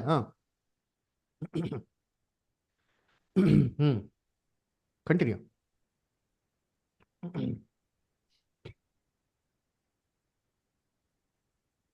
ನಾನು ಅವರ ಪಿತೃಗಳಿಗೆ ದಯಪಾಲಿಸಿದ ದೇಶಕ್ಕೆ ಅವರನ್ನ ಹಿಂದಿರುಗಿಸುವೆನಷ್ಟೇ.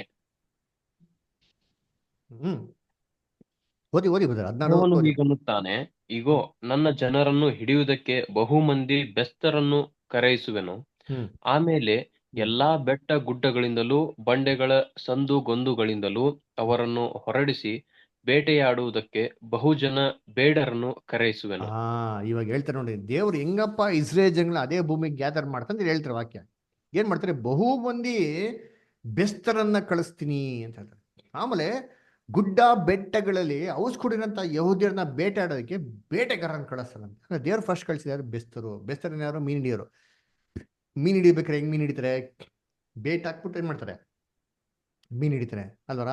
ಇದು ಥಿಯೋಡರ್ ಹರ್ಜಲ್ ಮುಖಾಂತರ, ಝಯಾನಿಸ್ಟ್ ಮೂವ್ಮೆಂಟ್ ಮುಖಾಂತರ ಯಹೂದ್ಯರನ್ನೆಲ್ಲ ಅದೇ ಭೂಮಿಗೆ ಏನ್ ಮಾಡಿದ್ರು, ಸೇರ್ಸಿದ್ರು.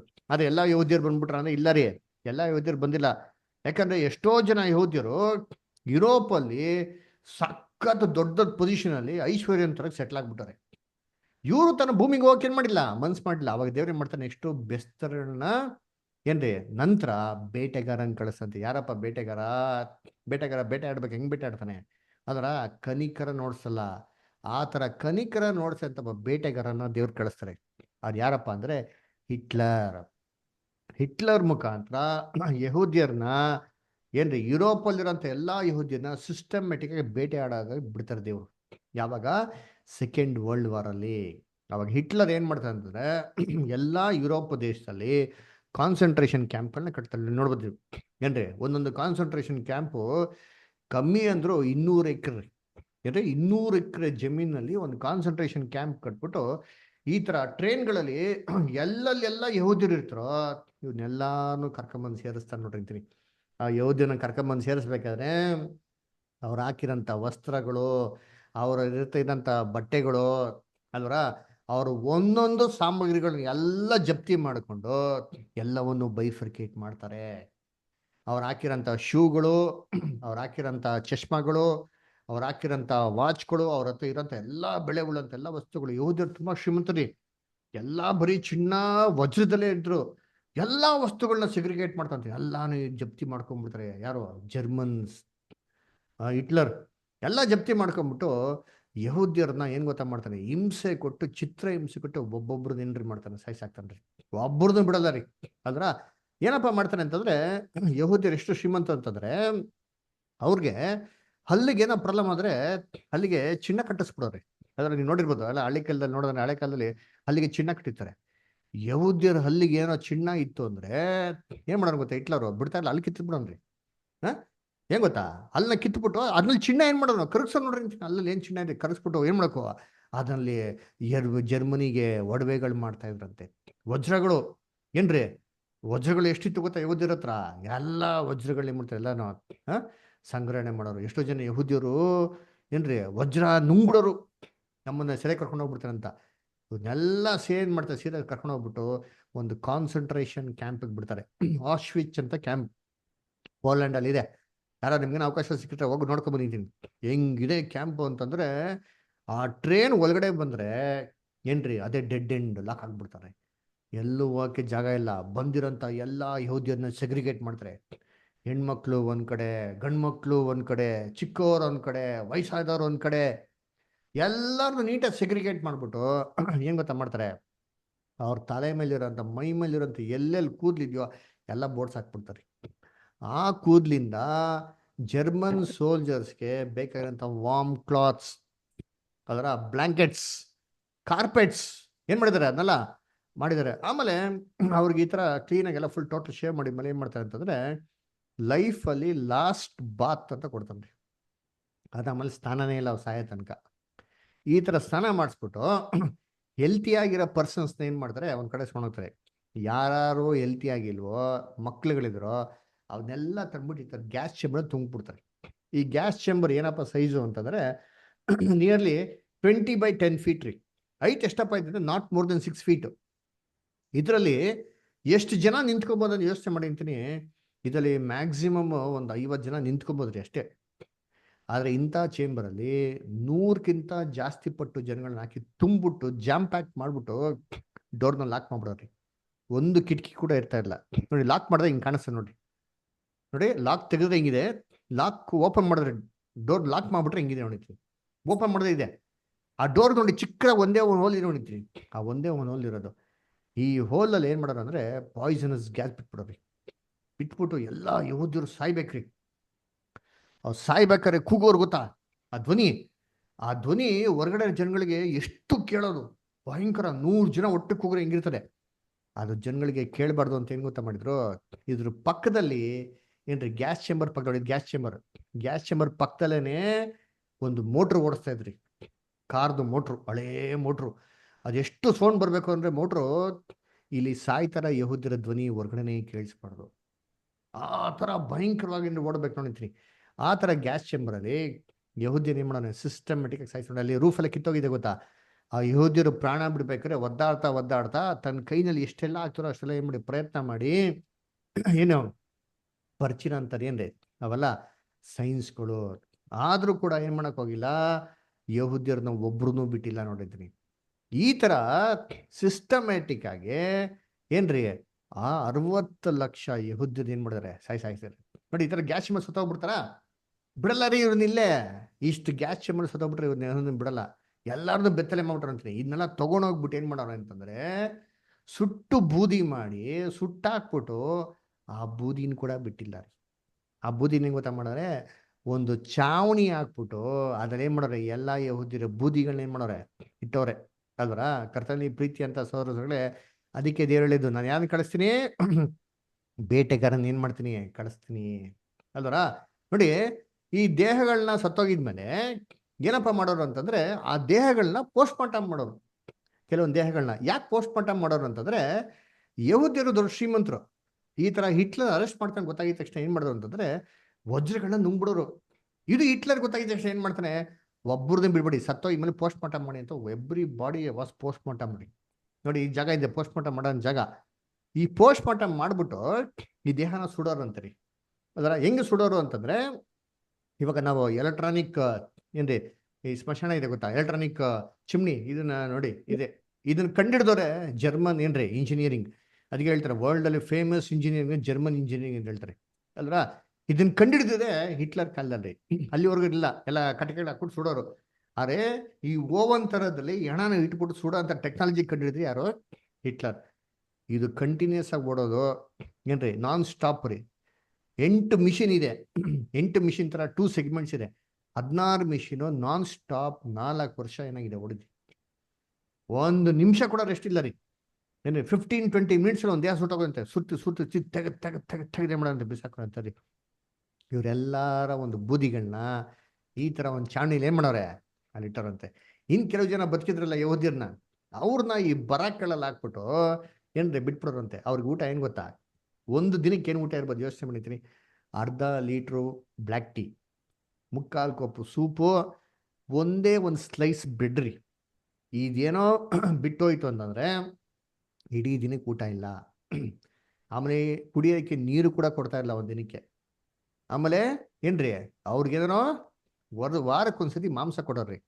100 ಗ್ರಾಮ್ಸ್ ಅಂತ ಒಂದು ಮಾಂಸ. ಅದು ಯಾವ ಮಾಂಸ ಅಂತಂದರೆ ಕುದುರೆ ಮಾಂಸ ಏನು ಮಾಡೋರಂತೆ ಇವ್ರಿಗೆ, ಇವ್ರು ಕೊಡೋರಂತೆ. ಇವ್ರು ಒಂದೊಂದು ಕೂದಲು ಬಿಟ್ಟಿಲ್ಲ ನೋಡಿ. ಇದು ಬಂದ್ಬಿಟ್ಟು ಅವ್ರ ಟಾಯ್ಲೆಟ್ ರೀ. ಇದು ಪಬ್ಲಿಕ್ಕಲ್ಲಿ ಎಲ್ಲರ ಮುಂದೆ ಮಾಡಿ ಟಾಯ್ಲೆಟ್ ಮಾಡಬೇಕು. ವಾಷಿಂಗ್ ಗೀಶಿಂಗ್ ಎಲ್ಲ ಏನಿಲ್ಲ, ಹಂಗೆ ಹೋಯ್ತಾ ಇರಬೇಕು. 2 ಮಿನಿಟ್ಸ್ ಟೈಮ್. 2 ಮಿನಿಟ್ಸಲ್ಲಿ ಯಾರು ಟಾಯ್ಲೆಟ್ ಮಾಡಿ ಬಂದಿಲ್ಲ ಅಂತಂದರೆ ಅವನಲ್ಲೇ ಶೂಟ್ಔಟ್. ಆ ಥರ ಹಿಟ್ಲರ್ ಏನು ಮಾಡೋನೆ, ಯಹೂದ್ಯರನ್ನ ಸಾಯಿಸೋನೆ. ಒಬ್ಬೊಬ್ಬರು ಕೂದಲುಗಳನ್ನ ಏನು ಮಾಡೋರೆ, ಸಂಗ್ರಹಣೆ ಮಾಡೋರೆ. ಶೂಗಳನ್ನ ಸಂಗ್ರಹಣೆ ಮಾಡೋರೆ. ಎಲುಬುಗಳನ್ನೂ ಕೂಡ ಏನು ಮಾಡಿಲ್ಲ ಅವನು ಬಿಟ್ಟಿಲ್ಲ ಅದರ. ಆಮೇಲೆ ಯಹೂದ್ಯರುಗಳ ಸಮಾಧಿಗಳಿದೆ ಗೊತ್ತಾ, ಅದು ಜರ್ಮನಿ ಏನ್ರಿ ರೋಡ್ಗಳ ಥರ ಏನು ಮಾಡೋರು ಅವ್ರು ಯೂಸ್ ಮಾಡ್ಕೊಂಡವ್ರೆ. ಯಹೂದ್ಯರ ಮೇಲೆ ಮೆಡಿಕಲ್ ಎಕ್ಸ್ಪೆರಿಮೆಂಟ್ಸ್ ಮಾಡಿದ್ರು ಅಲ್ವರ. ಯಾವ ಥರ ಎಕ್ಸ್ಪೆರಿಮೆಂಟ್ಸ್ ಗೊತ್ತಾ? ಇವಾಗ ನಾವೇನೋ ಮೆಡಿಸಿನ್ಸ್ ಕಂಡಿದ್ರೆ ಏನು ಮಾಡ್ತಾರೆ, ಎಲ್ಲ ಮ್ಯಾಮಲ್ಸ್ ಮೇಲೆ ಪ್ರಯೋಗ ಮಾಡ್ತಾರೆ, ಇಲಿ ಮೇಲೆ. ಆದರೆ ಜರ್ಮನ್ ಸೋಲ್ಜರ್ಸು ಇದನ್ನೆಲ್ಲ ಮನುಷ್ಯರ ಮೇಲೆ, ಯಹೂದ್ಯರ ಮನುಷ್ಯರ ಮೇಲೆ ಜೀವಂತವಾಗಿ ಇರಬೇಕಾದ್ರೆ ಏನಾಗ್ತಾರೆ ಅಂತ ಏನು ಮಾಡೋರು, ಅವ್ರನ್ನ ಪ್ರಯೋಗ ಮಾಡೋರು. ಡೆಡ್ಲಿ ಏನ್ರಿ ವೈರಸಸ್ ಎಲ್ಲ ಕೊಟ್ಟು ಏನಾಗ್ತಾರೆ ಮನುಷ್ಯನ ದೇಹದಲ್ಲಿ ಹೋದರೆ, ಮನುಷ್ಯಂಗೆ ಈ ಥರ ಔಷಧಿಗಳು ಕೊಟ್ಟರೆ ಏನಾಗ್ತಾರೆ ಅಂತ ಅಂದ್ಬಿಟ್ಟು ಏನು ಮಾಡೋರು, ಅದನ್ನ ಮಾಡೋರೆ. ಆಮೇಲೆ ಮನುಷ್ಯನ ಮೇಲೆ ಏನು ಪ್ರಯೋಗ ಮಾಡೋರೆ ಅಂತಂದರೆ, ಮನುಷ್ಯ ಸೇರಿದ್ರೆ ಮಕ್ಕಳು ಹುಡ್ತಾರಲ್ವ, ಮನುಷ್ಯ ಪ್ರಾಣಿ ಸೇರಿದ್ರೆ ಏನು ಹುಡ್ತದೆ ಅಂತ ಏನು ಮಾಡೋರು, ಅದನ್ನ ಪ್ರಯೋಗ ಮಾಡೋಣ ಅಂದ್ರಿ. ಅದರ ಯಾರ ಮೇಲೆ? ಯಹೂದ್ಯರ ಹೆಂಗಸಗಳ ಮೇಲೆ. ಆಮೇಲೆ ಜರ್ಮನಿ ಸೋಲ್ಜರ್ಸ್ ಅವ್ರದ್ದು ಆಫೀಸರ್ಗಳಿದೆ ಗೊತ್ತಾ, ಅವ್ರದ್ದು ಪೇಪರ್ ವೇಟ್ ಏನು ಗೊತ್ತಾ ಏನ್ರಿ? ಪೇಪರ್ ವೇಟ್ ಏನಂದರೆ ತಾಯಿ ಗರ್ಭದಲ್ಲಿ ಹುಟ್ಟದೇ ಇರೋಂಥ ಒಂದು ಕೂಸಿನ ಬುರುಡೆನ ಕಿತ್ತೆಸ್ಬಿಟ್ಟು ಆ ಬುರುಡೆನ ಒಂದು ಪೇಪರ್ ವೇಟ್ ಆಗಿ ಮಾಡಿದ್ರೆ ಜರ್ಮನ್ ಸೋಲ್ಜರ್ಸ್ ಯೂಸ್ ಮಾಡ್ತಾ ಇರಂತೆ. ಅವ್ರ ಕೂದಲುಗಳಿಂದ ಕಾರ್ಪೆಟ್ ಏನು ಮಾಡೋರಂತೆ. Israel flag was the carpet in their house. Israel ಜನಗಳ ಚರ್ಮದಿಂದ ಬ್ಲ್ಯಾಂಕೆಟ್ಸ್, ಏನು ಲೆದರ್ ಜಾಕೆಟ್ಸ್, ಇದೆಲ್ಲ ಏನು ಮಾಡೋರು ಅವ್ರು ಮಾಡಂತ. ಇಷ್ಟೆಲ್ಲ ಏನು ಮಾಡ್ದ ಅವನು ಹಿಟ್ಲರ್ ಹಿಂಸೆ ಕೊಟ್ಟ ಅಂತೀನಿ. ಕೊಟ್ಟಿರ ಅಂತ ಬೇಟೆಗೆ ಯಹೂದ್ಯರು ಏನ್ರಿ ಒದ್ದಾಡ್ಬಿಟ್ರಿ ವಿಲ ಅಂತ. ದೇವತೆ ಹೆಂಗೆ ಕೇಳ್ಕೊಂಡ್ರು, ದೇವರೇ ನಮ್ಮ ಭೂಮಿಗೆ ಹೋದ್ರೆ ಸಾಕಪ್ಪ ಅಂತ ಅನ್ಸ್ಬಿಡ್ತು. ಅದಕ್ಕೆ ಎಲ್ಲ ಯಹೂದ್ಯರು ಎಲ್ಲೆಲ್ಲ ಏನಿತ್ತು ಎಲ್ಲ ಬಿಟ್ಬಿಟ್ಟು ಎಲ್ಲರೂ ಸೀರಿಯಲ್ ಬಂದಂದರೆ ಇಸ್ರೇಲಿಗೆ ಬಂದರು. ನಾನು ಹೇಳೋದು ಸತ್ಯ. ಇದ್ರ ಬಗ್ಗೆ ಎಷ್ಟೋ ಫಿಲಮ್ಸ್ಗಳಿದೆ, ನೀವು ಹೋಗಿ ಯೂಟ್ಯೂಬಲ್ಲಿ ತೆಗೆದು ನೋಡ್ಬೋದು. ಅಂದ್ರೆ ಎಷ್ಟೆಷ್ಟೆಲ್ಲ ಯಹೂದ್ಯರು ಅನುಭವಿಸಿದ್ದಾರೆ ಅಂತ. ಅದರ ನೋಡಿ, ಬೈಬಲ್ ಓದೋಣ ವಾಕ್ಯ. ಯೆರೆಮೀಯ 31ನೇ ಅಧ್ಯಾಯ 8 ಮತ್ತು 9.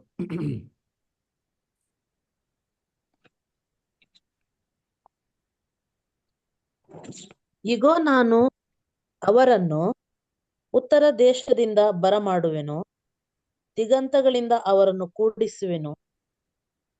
ಅವರೊಂದಿಗೆ ಕುರುಡರನ್ನು, ಕುಂಟರನ್ನು, ಗರ್ಭಿಣಿಯರನ್ನು, ದಿನ ತುಂಬಿದ ಬಸುರಿಯರನ್ನು ಒಟ್ಟಿಗೆ ಕರೆತರುವೆನು. ದೊಡ್ಡ ಗುಂಪಾಗಿ ಇಲ್ಲಿಗೆ ಹಿಂದಿರುಗುವರು.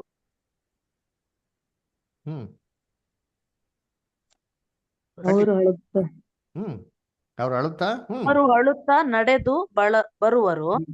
ಅವರ ವಿಜ್ಞಾಪನೆಗಳಿಂದಲೇ ಅವರನ್ನು ಮುಂದುವರಿಸುವೆನು. ನೋಡ್ರ ಯಾರು ಬರ್ತಾರಂತೆ?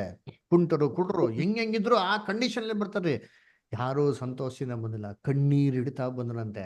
ಅದರ ಯಾವ ಭೂಮಿಗೆ? ಇಸ್ರೇಲ್ ಭೂಮಿಗೆ. ಅವಾಗ ಏನ್ರಿ ಏನಾಯ್ತು ಅಂದ್ರೆ ಇಸ್ರೇಲ್ದು ಪಾಪ್ಯುಲೇಷನ್ ಏನಾಯ್ತು ಏನ್ರಿ ಜಾಸ್ತಿ ಆಗೋದಕ್ಕೆ ಏನಾಯ್ತು ಶುರು ಆಯ್ತು. ಅದರ ಅದಕ್ಕೆ ಏನ್ರಿ ಎಲ್ಲ ವರ್ಲ್ಡಲ್ಲಿರೋಂಥ ಎಲ್ಲ ಯಹೂದ್ಯರು ತಮ್ಮ ಭೂಮಿಗೆ ಏನು ಮಾಡಿ ಹೋಗೋದಕ್ಕೆ ಶುರು ಮಾಡಿದ್ರು. ಇಂಡಿಯಾ, ಆಫ್ರಿಕಾ, ಅಮೇರಿಕಾ, ಆಸ್ಟ್ರೇಲಿಯಾ, ಅದರ ಯುರೋಪ್, ರಷ್ಯಾ ಎಲ್ಲರೂ ಏನು ಮಾಡಿದ್ರು, ಹೋಗ್ಬಿಟ್ಟು ತಮ್ಮ ಲ್ಯಾಂಡ್ನ ಡೆವಲಪ್ ಮಾಡಕ್ಕೆ ಶುರು ಮಾಡಿದ್ರು. ಅಲ್ವರ ಏನ್ರಿ 1878 ಏನಿಲ್ಲ ಮಳೆನೇ ಇಲ್ಲ. ಇದೆಲ್ಲ ಪ್ರವಾದನೆ ಇದೆ, ನಾವೆಲ್ಲ ಹೈಯರ್ ಸ್ಟಡೀಸ್ ಇದೆ, ಓದೋಣ. 1800 ವರ್ಷ ಮಳೆನೇ ಇಲ್ಲ ರೀ, ಮಳೆ ಇರಲ್ಲ ಅಂತ ಸತ್ಯವೇದಲ್ಲಿ ಕೊಟ್ಟವ್ರೆ. ಅದರ ನಾವೇನ್ ಮಾಡೋಣ, ದೇವ್ರ ಚಿತ್ತ ಇದ್ರೆ ಅದನ್ನ ನೋಡೋಣ ಯಾವಾಗ್ರ. ಏನಿವೆ ನೋಡ್ಬೇಕಾದ್ರೆ ಯಾವಾಗ ಈ ಥರ ಎಲ್ಲ ಯಹೂದ್ಯರು ಬಂದು ಸೇರಕ್ಕೆ ಶುರು ಮಾಡ್ತಾರೋ, ತನ್ನ ಸ್ವಂತ ನಾಡನ್ನ ಡೆವಲಪ್ ಮಾಡಕ್ಕೆ ಏನು ಮಾಡ್ತಾರೆ, ಶುರು ಮಾಡ್ತಾರೆ. ನೋಡಿ ಅಂತೀನಿ, ಫಸ್ಟ್ ಇಸ್ರೇಲ್ ಹೆಂಗಿತ್ತು 1963 ಇವತ್ತು ಹೇಗಿದೆ ಇಸ್ರೇಲು ಅಂತ ನೋಡ್ಬೇಕಾದ್ರೆ ಅಜಗಜಾಂತರ ರೀ. ಅದರ ಇಸ್ರೇಲ್ ಎಷ್ಟಪ್ಪ ಇದೆ ಅಂದರೆ ನಮ್ಮ ಕೇರಳ ಅರ್ಧ ಭಾಗ ಇರೋದು ಅಷ್ಟೇ. ಬ್ರೆತ್ ಬಂದ್ಬಿಟ್ಟು 300 ಕಿಲೋಮೀಟರ್ಸ್ ಅಷ್ಟೇ, ಏನಿಲ್ಲ. ನೀವು ಹೋದ್ರೆ ಜೆಟ್ ಫೈಟರ್ ಹೋದ್ರೆ 2 minutes ಅಲ್ಲಿ ಮಾಡೋದು, ನೀವು ಕ್ಲಾಸ್ ಮಾಡ್ಬಿಡೋದ್ರಿ. ಅದರ ಅಂಥ ಇಸ್ರೇಲ್ ಚಿಕ್ಕದಾಗಿರೋಂಥ ರಾಜ್ಯನ ಇವತ್ತು ಸೂಪರ್ ಪವರ್ ಆಗಿ ಎಲ್ಲ ಯಹೂದ್ಯರು ಸೇರ್ಬಿಟ್ಟು ಏನು ಮಾಡಿದ್ರು, ಡೆವಲಪ್ ಮಾಡಿದ್ರು. ಇವತ್ತು ನಾವು ಅಗ್ರಿಕಲ್ಚರ್ ಯೂಸ್ ಮಾಡ್ತೀವಿ ಗೊತ್ತಾ, ಡ್ರಿಪ್ ಇರಿಗೇಷನ್, ಸ್ಪ್ರಿಂಕ್ಲರ್ಸ್. ಇದನ್ನ ಕಂಡಿಡಿದವ್ರು ಯಾರು ಗೊತ್ತಾ, ಯಹೂದ್ಯರು. ಒಂದು ಕಾಲದಲ್ಲಿ ಹೆಂಗಿತ್ತು ವ್ಯವಸಾಯ, 10 ವರ್ಷ 20 ವರ್ಷ ಮುಂಚೆ ಹೋದ್ರೆ ಉಳ್ಬೇಕು, ಉತ್ತುಮೆ ಮಾಡಬೇಕು, ಅದರ ಉಳುಮೆ ಮಾಡಬೇಕು, ಬೆಳಗ್ಗೆ ಹೋಗಿ ನೀರು ಮಾಡಬೇಕು, ಚಾನಲಿಂದ ಡೈವರ್ಟ್ ಮಾಡಬೇಕು, ನೀರು ಕಟ್ಟಬೇಕು, ತಿರ್ಗಾ ಸಾಯಂಕಾಲ ನೀರು ಕಟ್ಟಬೇಕು, ಇವೆಲ್ಲ ಇತ್ತಲ್ಲ. ಇವಾಗೆಲ್ಲ ಅದು ಯಾವುದು ಇಲ್ಲ ರೀ. ಹೆಂಗಿದೆ ಟ್ರ್ಯಾಕ್ಟರ್ ಸಿಸ್ಟಮ್, ಅದರ ಹೆಂಗಿದೆ ಇರಿಗೇಷನ್ ಸಿಸ್ಟಮ್. ಮನೆಯಲ್ಲೇ ಕೂತ್ಕೊಂಡು ಮೋಟ್ರ್ ಮನೇಲೆ ಮೊಬೈಲಲ್ಲಿ ಆನ್ ಮಾಡ್ಬೋದು, ಟಕ್ ಅಂತ ಆನ್ ಮಾಡಿದ್ರೆ ಏನು ಮಾಡ್ತಾರೆ, ನೀರಲ್ಲಿ ಹೋಗ್ತಾರೆ, ಟಕ್ ಅಂತ ಆಫ್ ಮಾಡಿದ್ರೆ ಮೊಬೈಲ್ ನಿಂತ್ಕೊಂತಾರೆ. ಇದು ಕಂಡಿಡಿದ್ರೆ ಯಾರು, ಟೆಕ್ನಾಲಜಿ. ಸ್ಪ್ರಿಂಕ್ಲರ್ಸ್ ಕಬ್ಬನ್ ಪಾರ್ಕ್ ಲಾಲ್ಬಾಗಲ್ಲಿ ಯೂಸ್ ಮಾಡ್ತಾರೆ ಗೊತ್ತಾ. ಹಳೆ ಕಾಲದಲ್ಲಿ ಹೆಂಗಿತ್ತು, ಬಕೆಟಲ್ಲಿ ತೊಗೊಂಡು ನೀರು ಬಿಡಬೇಕು, ಪೈಪ್ ಹಾಕೊಂಡು ನೀರು ಬಿಡಬೇಕು. ಇವಾಗ ಅದೆಲ್ಲ ಯಾವುದೂ ಇಲ್ಲ ರೀ. ಇದನ್ನ ಕಂಡಿಡಿದವ್ರೆ ಯಾರಪ್ಪ ಅಂದರೆ ಇಸ್ರೇಲ್. ಮಾಡರ್ನ್ ಅಗ್ರಿಕಲ್ಚರ್ ಎಕ್ವಿಪ್ಮೆಂಟ್ಸ್, ಟ್ರ್ಯಾಕ್ಟ್ರಿಂದ ಹಿಡ್ದು ಒಂದೊಂದು ಎಕ್ವಿಪ್ಮೆಂಟ್ ಕಂಡಿಡಿದಿರೋದೆಲ್ಲ ಯಾರು ಗೊತ್ತಾ, ಎಲ್ಲ ಇಸ್ರೇಲ್ ಜನದವ್ರೆ. The great exporter of fruits and vegetables ಅಂದ್ರೆ ಯಾರಪ್ಪ ಅಂದರೆ ಇಸ್ರೇಲ್. ಬ್ಯೂಟಿಫುಲ್ ಫ್ಲವರ್ಸ್ ಎಕ್ಸ್ಪೋರ್ಟ್ ಮಾಡಿತ್ತು ವರ್ಲ್ಡಲ್ಲಿ ಟಾಪ್ ಅಂದ್ರೆ ಯಾರಪ್ಪ ಅಂತಂದರೆ ಸ್ವಿಟ್ಜರ್ಲ್ಯಾಂಡ್ ಅಲ್ಲ ರೀ, ಇಸ್ರಾಯೇಲ್. ಅದರ ಇಸ್ರೇಲ್ದು ಕಾಯಿ ಪಲ್ಯಗಳು ಹೆಂಗಿದೆ ಗೊತ್ತಾ, ತರಕಾರಿಗಳು, ಹೈಬ್ರಿಡ್ ಫ್ರೂಟ್ಸ್. ಬೈಬಲ್ ಓದಿದ್ರಲ್ಲ ಹೈಬ್ರಿಡ್ ಫ್ರೂಟ್ಸ್ ಬಗ್ಗೆ. ಕಾನಾನ್ ದೇಶಕ್ಕೆ ಸರ್ವೆ ಮಾಡ್ಕೊಂಡು ಬರ್ಬೇಕಾದ್ರೆ ಏನು ಮಾಡ್ತಾರೆ, ಯೋಶುವನ್ ಕಾಲದಲ್ಲಿ, ಮೋಸೆ ಕಾಲದಲ್ಲಿ ಏನು ಮಾಡ್ತಾರೆ, ಅಲ್ಲಿ ಭುಜದ ಮೇಲೆ ಏನು ತೊಗೊಂಬರ್ತಾರೆ, ದ್ರಾಕ್ಷಿ ಬಳ್ಳಿನ ತತ್ತಾರಲ್ವಾ, ಹಣ್ಣುಗಳು ಹೆಂಗಿತ್ತಂತೆ ಅಲ್ವರ. ಆ ರೀತಿ ಹೈಬ್ರಿಡ್ ಫ್ರೂಟ್ಸ್ ಬೆಳೆಸೋದೆಲ್ಲಿ, ಇಸ್ರೇಲಲ್ಲಿ. ಇವತ್ತು ನಾವು ನೋಡ್ತಿಲ್ಲ, ಮಾರ್ಕೆಟಲ್ಲಿ ಹೋದ್ರೆ ದಾಳಿಂಬೆ ತೊಗೊಳಕ್ಕೆ ಹೆಂಗಿದ್ರೆ ಎಲ್ಲ ಒಂದೇ ಸೈಜ್ ರೀ. ದಾಳಿಂಬೆ ಚೇಪೆಗೆ ತೊಗೊಂಡ್ರೆ ಎಲ್ಲ ಒಂದೇ ಸೈಜು. ಈ ಟೆಕ್ನಾಲಜಿ ಕಂಡುಹಿಡಿದವ್ರು ಯಾರು, ಇಸ್ರಾಯೇಲ್ ಅಲ್ವರ. ಹೆಂಗೈತೆ ಆಯ್ತಾ, ಇವೆಲ್ಲ ಒಂದು ಸ್ವಲ್ಪ ವರ್ಷಗಳ ಮುಂಚೆ ಇತ್ತಾ, ಇಲ್ಲ. ಇವೆಲ್ಲ ಇಸ್ರೇಲ್ ಟೆಕ್ನಾಲಜಿ. ಅದರ ಇಸ್ರೇಲಲ್ಲಿ ಏನ್ರಿ ವ್ಯವಸಾಯ ಮಾತ್ರ ಅಲ್ಲ, ಇಸ್ರೇಲಲ್ಲಿರೋಂಥ ದನಗಳು ಕರುಗಳು ಹೆಂಗಿದೆ ಅಂತಂದ್ರೆ ನಮ್ಮ ದೇಶದ ಮುಂದೆ ನಿಂತ್ಕೊಂಡ್ಬಿಟ್ಟಾನೆ, ಏನು ನಮ್ಮೆಲ್ಲ ಒಣಕೊಂಡಿರ್ತವೆ. ಅವೆಲ್ಲ ಹೆಂಗಂತೆ ಒಳ್ಳೆ ತುಂಬ ಎಲ್ಲ ಶಕ್ತಿಶಾಲಿಗಳು, ತುಂಬ ಏನ್ರಿ ತೂಕ ಇರೋಂಥದ್ದು. ಇದೆಲ್ಲ ಇಸ್ರೇಲ್ ಹೇಗಪ್ಪ ಮಾಡಿದ್ರು ಅಂತಂದ್ರೆ, ಇಸ್ರೇಲ್ ಫಸ್ಟ್ ಪ್ರೈಮ್ ಮಿನಿಸ್ಟರ್ ಇರ್ತಾರೆ ಡೇವಿಡ್ ಬಿನ್ ಗುರಿಯನ್ ಅಂತ. ಸ್ವಾತಂತ್ರ್ಯ ಸಿಕ್ಕಿದ ತಕ್ಷಣನೇ ಅವ್ರೇನು ಮಾಡ್ತಾರೆ ಅಂದರೆ, ಬೊಟ್ಯಾನಿಸ್ಟು, ಇಂಜಿನಿಯರು, ಡಾಕ್ಟ್ರುಗಳು, ಜಿಯೋಲಜಿಸ್ಟ್ ಎಲ್ಲ ಇಟ್ಕೊಂಡ್ಬಿಟ್ಟು ಬೈಬಲ್ ಇನ್ಫಾರ್ಮೇಶನ್ ಬೇಸಿಸ್ ಮೇಲೆ ಇಸ್ರೇಲ್ನ ಡೆವಲಪ್ ಮಾಡೋಕ್ಕೆ ಶುರು ಮಾಡ್ತಾರೆ. ಹೇಗೆ ಡೆವಲಪ್ ಮಾಡಿದ್ರು, ಬೈಬಲಲ್ಲಿ ವಾಕ್ಯ ಇದೆ, ಎಲ್ಲೆಲ್ಲಿ ಏನು ಬೆಳೀತದೆ ಅಂತ ಇನ್ಫಾರ್ಮೇಶನ್ ನಮ್ಗೆ ಏನು ಮಾಡಿದ್ದಾರೆ, ಕೊಟ್ಟಿದ್ದಾರೆ, ಎಲ್ಲಿ ನೀರಾವರಿ ಇದೆ ಅಂತ. ಆ ಇನ್ಫಾರ್ಮೇಶನ್ ಬೇಸಿಸ್ ಮೇಲೆ ಇಸ್ರೇಲ್ ಡೆವಲಪ್ ಮಾಡೋಕ್ಕೆ ಶುರು ಮಾಡಿದ್ರು. ನೋಡಿ ವಾಕ್ಯ ಓದೋಣ, ಧರ್ಮೋಪದೇಶ ಕಾಂಡ 8ನೇ ಅಧ್ಯಾಯ 7ರಿಂದ 9. ಧರ್ಮೋಪದೇಶ ಕಾಂಡ 8ನೇ ಅಧ್ಯಾಯ. ನಿಮ್ಮ ದೇವರಾದ ಯೆಹೋವನು ಉತ್ತಮ ದೇಶಕ್ಕೆ ನಿಮ್ಮನ್ನು ಸೇರಿಸುತ್ತಾನೆ. ಆ ದೇಶದ ಹಳ್ಳಗಳಲ್ಲಿ ನೀರು ಯಾವಾಗಲೂ ಹರಿಯುತ್ತದೆ, ಮತ್ತು ತಗ್ಗುಗಳಲ್ಲಾಗಲಿ ಗುಡ್ಡಗಳಲ್ಲಾಗಲಿ ಎಲ್ಲಾ ಕಡೆಯೂ ಬಾವಿಗಳಲ್ಲಿಯೂ ಬುಗ್ಗೆಗಳಿಂದಲೂ ನೀರು ಉಕ್ಕುತ್ತದೆ. ಆ ದೇಶದಲ್ಲಿ ಗೋಧಿ, ಜವೆಗೋಧಿ, ದ್ರಾಕ್ಷೆ, ಅಂಜೂರ, ದಾಳಿಂಬ ಇವುಗಳು ಬೆಳೆಯುತ್ತವೆ. ಎಣ್ಣೆ ಮರಗಳು, ಜೇನು ಸಿಕ್ಕುತ್ತವೆ. ಅಲ್ಲಿ ನೀವು ದುರ್ಭಿಕ್ಷವನ್ನೇ ಕಾಣದೆ ಸಮೃದ್ಧಿಯಾಗಿ ಉಂಡು ಯಾವ ಕೊರತೆಯೂ ಇಲ್ಲದೆ ಇರುವಿರಿ. ಆ ದೇಶದಲ್ಲಿ ಕಬ್ಬಿಣದ ಕಲ್ಲು ಸಿಕ್ಕುತ್ತದೆ, ಅಲ್ಲಿಯ ಬೆಟ್ಟಗಳಲ್ಲಿ ತಾಮ್ರದ ಗಣಿಗಳುಂಟು. ನೋಡ್ರ ಎಷ್ಟು ಕ್ಲೀನಾಗಿ ಕೊಟ್ಟೈತೆ ಇನ್ಫಾರ್ಮೇಶನ್. ನೀವೇನು ನೋಡಲ್ವಂತೆ, ಯಾವತ್ತು ಕೊರತೆನೇ ನೋಡಲ್ವಂತೆ, ಸಮೃದ್ಧಿಯಾಗಿರ್ತೀರ ಅಂತಂದ್ರು. ನೀವೆಲ್ಲ ಇದು ಇನ್ಫಾರ್ಮೇಶನ್ ಬೇಸಿಸ್ ಮೇಲೆ ಎಲ್ಲೆಲ್ಲಿ ಏನೇನು ನೆಟ್ಟಬೇಕು ಅಲ್ಲಿ ನೆಟ್ಟಕ್ಕೆ ಶುರು ಮಾಡಿದ್ರಂತೆ. ಇವಾಗ ಇಸ್ರೇಲ್ಗೆ ಒಂದೇ ನದಿ ಇರೋದು, ಇರುವ ಜೋರ್ಡಾನ್. ಅದು ಬೈಬಲ್ನ ಕೊಟ್ಟಿದ್ರೆ ಯೋರ್ದಾನ್ ನದಿ ಪಕ್ಕದಲ್ಲಿ ಹೆಂಗಿತ್ತಂತೆ, ನೀರಾವರಿ ದೇಶ, ಈಡೇನ್ ತೊಡ ಥರ ಇತ್ತು ಅಂತ ಆದಿಕಾಂಡ 13:10 ಕೊಟ್ಟರೆ. ಲೋತ್ ಅದಕ್ಕೆ ಆ ಜಾಗ ಆಯ್ಕೆ ಮಾಡೋದು. ಅದಕ್ಕೆ ಏನು ಮಾಡ್ತಾರೆ, ಆ ಬೇಸಿಸ್ ಮೇಲೆ ಆ ಜಾಗದಲ್ಲಿ ವ್ಯವಸಾಯ ಮಾಡೋಕೆ ಏನು ಮಾಡ್ತಾರೆ, ಶುರು ಮಾಡ್ತಾರೆ. ಇಸ್ರೇಲ್ ಬ್ಯೂಟಿಫುಲ್ ಆಗಿ ಬೆಳಕ್ಕೆ ಶುರು ಮಾಡ್ತಾರೆ. ಆಮೇಲೆ ನಮ್ಮ ಬೈಬಲ್ನಲ್ಲಿ ಎಲ್ಲೆಲ್ಲೋ ಬಾವಿಗಳಿದೆ ಅಂತ ಇನ್ಫಾರ್ಮೇಶನ್ ಕೊಟ್ಟಾರೆ. ಬೆತ್ಷೆಡ, ಅದರ ಬೆರ್ಷಿಬಾ, ಯಾಕೋಬು ಏನು ಮಾಡಿದ್ರು, ಒಂದು ಬಾವಿನ ತೊಗೊಂಡಿದ್ರು, ಅಬ್ರಾಮನ್ ಬಾವಿನ ತೊಗೊಂಡಿದ್ರು, ಇದೆಲ್ಲ ಇನ್ಫಾರ್ಮೇಶನ್ ಬೈಬಲ್ನ ಕೊಟ್ಟಂತ ಆ ಜಾಗದಲ್ಲಿ ಕರೆಕ್ಟಾಗಿ ವೆಲ್ಸ್ಗಳನ್ನ ಡಿಗ್ ಮಾಡ್ಬೇಕಾದ್ರೆ ಬೋರ್ವೆಲ್ಗಳನ್ನ ಹಾಕ್ಬೇಕಾದ್ರೆ ನೀರೇನಾಯ್ತು ಚೆನ್ನಾಗಿ ಬರೋಕ್ಕೆ ಶುರು ಆಯಿತು. ಈ ರೀತಿ ಒಂದೊಂದೇ ಇಸ್ರೇಲ್ ಏನು ಮಾಡಿದ್ರು, ಬ್ಯೂಟಿಫುಲ್ ಆಗಿ ಡೆವಲಪ್ ಮಾಡೋಕೆ ಏನು ಮಾಡಿದ್ರು, ಶುರು ಮಾಡಿದ್ರು. ವ್ಯವಸಾಯ ಮಾಡೋಕ್ಕೆ ಶುರು ಮಾಡಿದ್ರು. ಇಸ್ರೇಲ್ ಏನಾಯ್ತು, ಬೆಳೆಯೋದಕ್ಕೆ ಶುರು ಆಯಿತು. ಅದರ ಇಸ್ರೇಲಲ್ಲಿ ಇವತ್ತು ಟ್ರಾಫಿಕ್ ಕಂಟ್ರೋಲ್ ಮಾಡೋದು ಯಾರು ಗೊತ್ತಾ? ಎಲ್ಲ ಫೀಮೇಲ್. ಆಮೇಲೆ ಇಸ್ರೇಲ್ದು ಅಫಿಷಿಯಲ್ ಲ್ಯಾಂಗ್ವೇಜ್ ಏನು ಗೊತ್ತಾ? Hebrew language. ಹೀಬ್ರೂ ಲ್ಯಾಂಗ್ವೇಜ್ ಏನ್ರಿ more than 4000-5000 years old language. ಇವತ್ತು ಕೂಡ ಯೂಸ್ ಮಾಡ್ತಾರೆ ನೋಡ್ತೀನಿ. ನಮ್ಮ ದೇಶದ್ದು ಒರಿಜಿನಲ್ ಭಾಷೆ ಯಾರು ಗೊತ್ತಾ? ಸಂಸ್ಕೃತ ಯೂಸ್ ಮಾಡ್ತೀವಿ ನಾವು ಇವತ್ತು. ಸಂಸ್ಕೃತನ ಯಾರು ಮುಟ್ಟಕ್ಕೆ ಹೋಗಲ್ಲ, ಗೊತ್ತೂ ಇಲ್ಲ, ಮರ್ತೋಗ್ಬಿಟ್ಟಾರೆ. ಯಹೂದ್ಯರಂಗಲ್ಲ ರೀ. ಈವನ್ ಕೋಕೋ ಕೋಲಾ ಕೂಡ ನೋಡ್ಬೇಕಾರೆ ಅವ್ರ ಈ ಇಸ್ರೇಲಲ್ಲಿ ಸೇಲ್ ಆಗ್ಬೇಕಾದ್ರೆ ಈ ಶುಡ್ ಬಿ ಇನ್ ಹೀಬ್ರೂ ಅಲ್ವರ. ಆಮೇಲೆ ನಾವಿತ್ತು ಯೂಸ್ ಮಾಡ್ತೀವಿ ಗೊತ್ತಾ? ಪೆನ್ ಡ್ರೈವ್, ಮೈಕ್ರೋಚಿಪ್ ಪ್ರೊಸೆಸರ್, ಚಿಕ್ಕದು ಸೋಲಾರ್ ಪ್ಯಾನಲ್ಸ್, USB, ಅದರ ಲಿಥಿಯಂ ಬ್ಯಾಟ್ರೀಸ್, ಇದೆಲ್ಲ ಕಂಡಿಡ್ದಿದ್ದು ಯಾರ್ರೀ?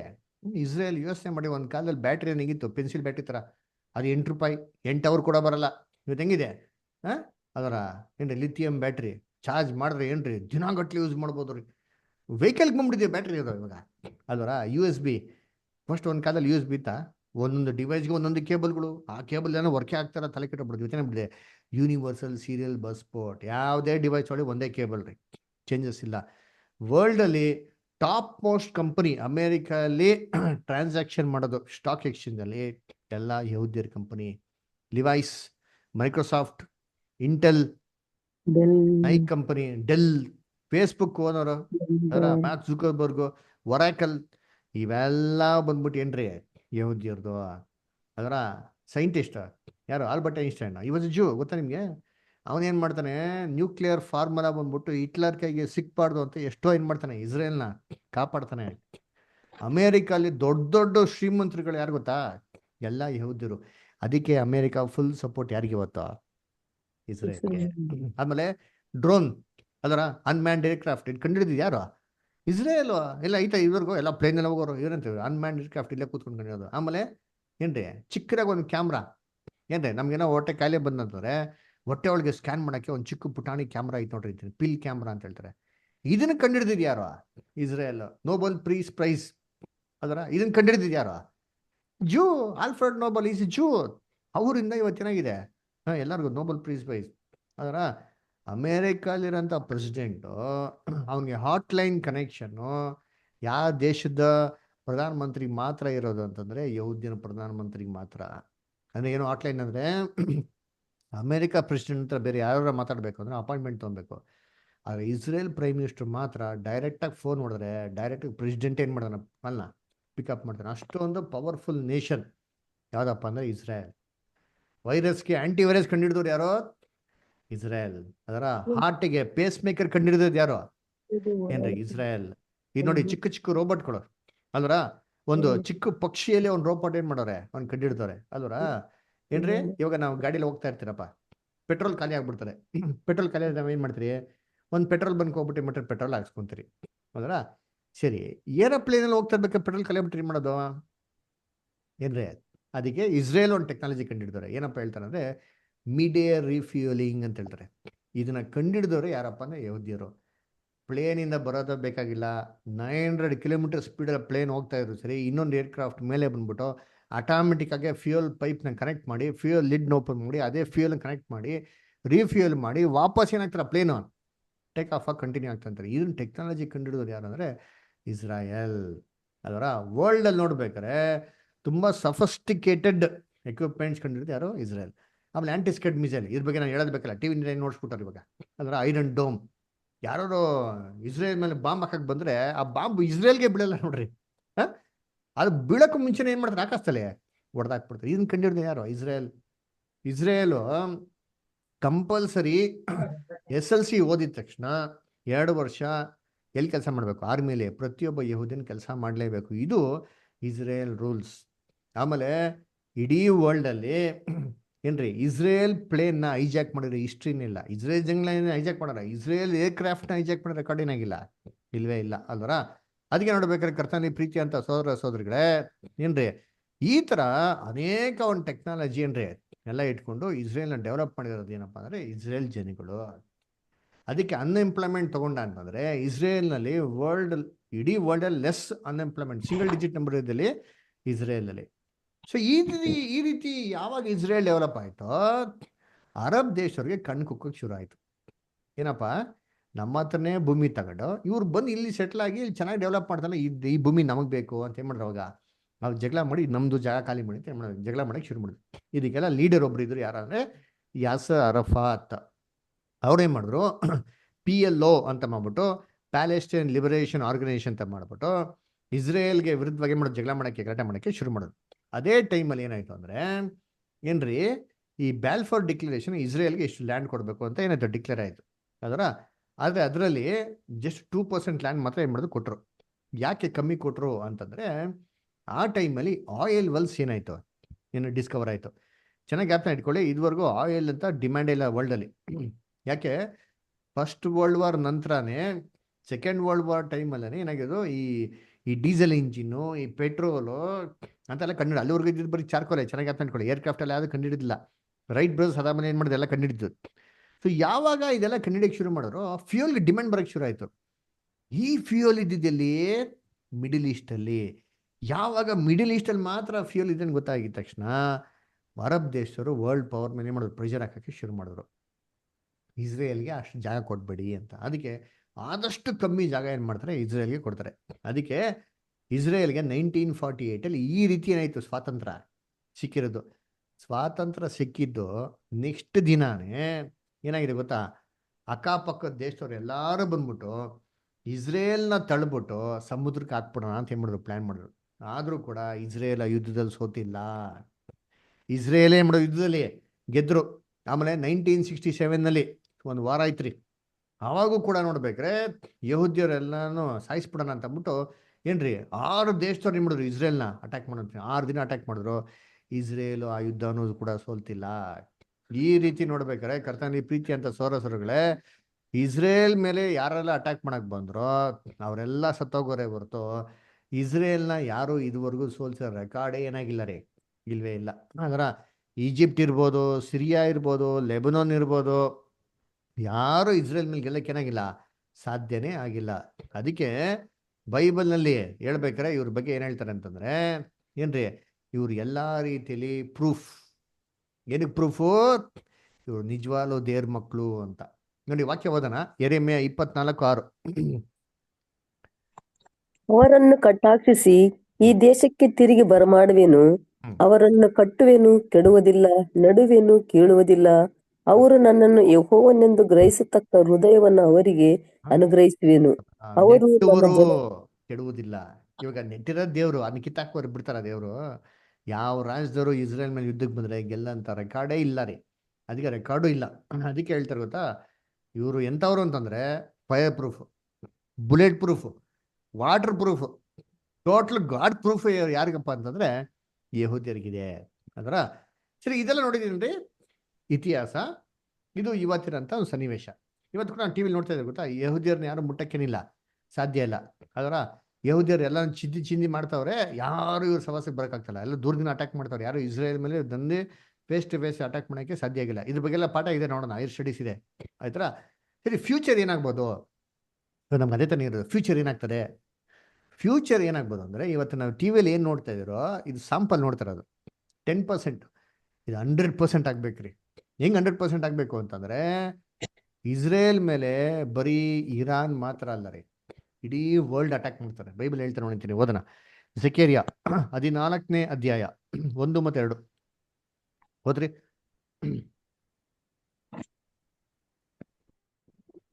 ಆಹಾ ಚಿಯೋನೆ, ಯೆಹೋವನು ನೇಮಿಸಿದ ದಿನವು ಬರುತ್ತಿದೆ. ಸೂರೆಯಾದ ನಿನ್ನ ಆಸ್ತಿಯು ಆಗ ನಿನ್ನ ಮಧ್ಯದಲ್ಲಿ ಹಂಚಿಕೆಯಾಗುವುದು. ನಾನು ಸಕಲ ಜನಾಂಗಗಳನ್ನು ಯೆರೂಸಲೇಮಿಗೆ ವಿರುದ್ಧವಾಗಿ ಕೂಡಿಸುವೆನು. ಅವು ಪಟ್ಟಣವನ್ನು ಆಕ್ರಮಿಸಿಕೊಂಡು ಮನೆಗಳನ್ನು ಸೂರೆ ಮಾಡಿ ಹೆಂಗಸರನ್ನು ಕೆಡಿಸುವವು. ಪಟ್ಟಣದ ಅರವಾಸಿ ಜನರು ಸೆರೆಗೆ ಹೋಗುವರು, ಮಿಕ್ಕವರು ಪಟ್ಟಣದಲ್ಲೇ ಉಳಿಯುವರು. ಹಂಗಾರೆ ಇಸ್ರೇಲ್ಗೆ ನೆಕ್ಸ್ಟ್ ಹೆಂಗ್ ಅಟ್ಯಾಕ್ ಮಾಡಬೇಕು ಅಂತಂದ್ರೆ ಸಣ್ಣ ಪುಟ್ಟ ಅಟ್ಯಾಕ್ ಅಲ್ಲ ರೀ, ಸಕಲ ಜನಾಂಗದವರು. ಅಂಡರ್ಲೈನ್ ಮಾಡ್ಕೊಳ್ಳಿ, ಇವಾಗ ಸಕಲ ಜನಾಂಗದವ್ರು ಬಂದಿಲ್ಲ ರೀ.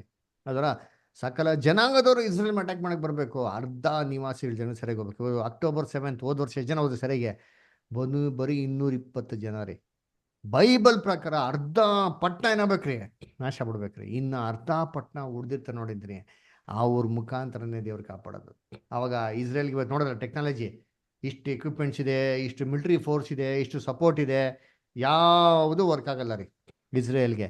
ಆವಾಗ ಕೊನೆಗಿರೋದೇನೋ ದೇವರೇ ಗತಿ ಅಂದ್ಬಿಟ್ಟು ದೇವ್ರ ಕಡೆ ತಿರುಗಬೇಕು. ಯೆರೆಮೀಯ 30ನೇ ಅಧ್ಯಾಯ 5-7. ಯೆರೆಮೀಯ 30ನೇ ಅಧ್ಯಾಯ 5-7.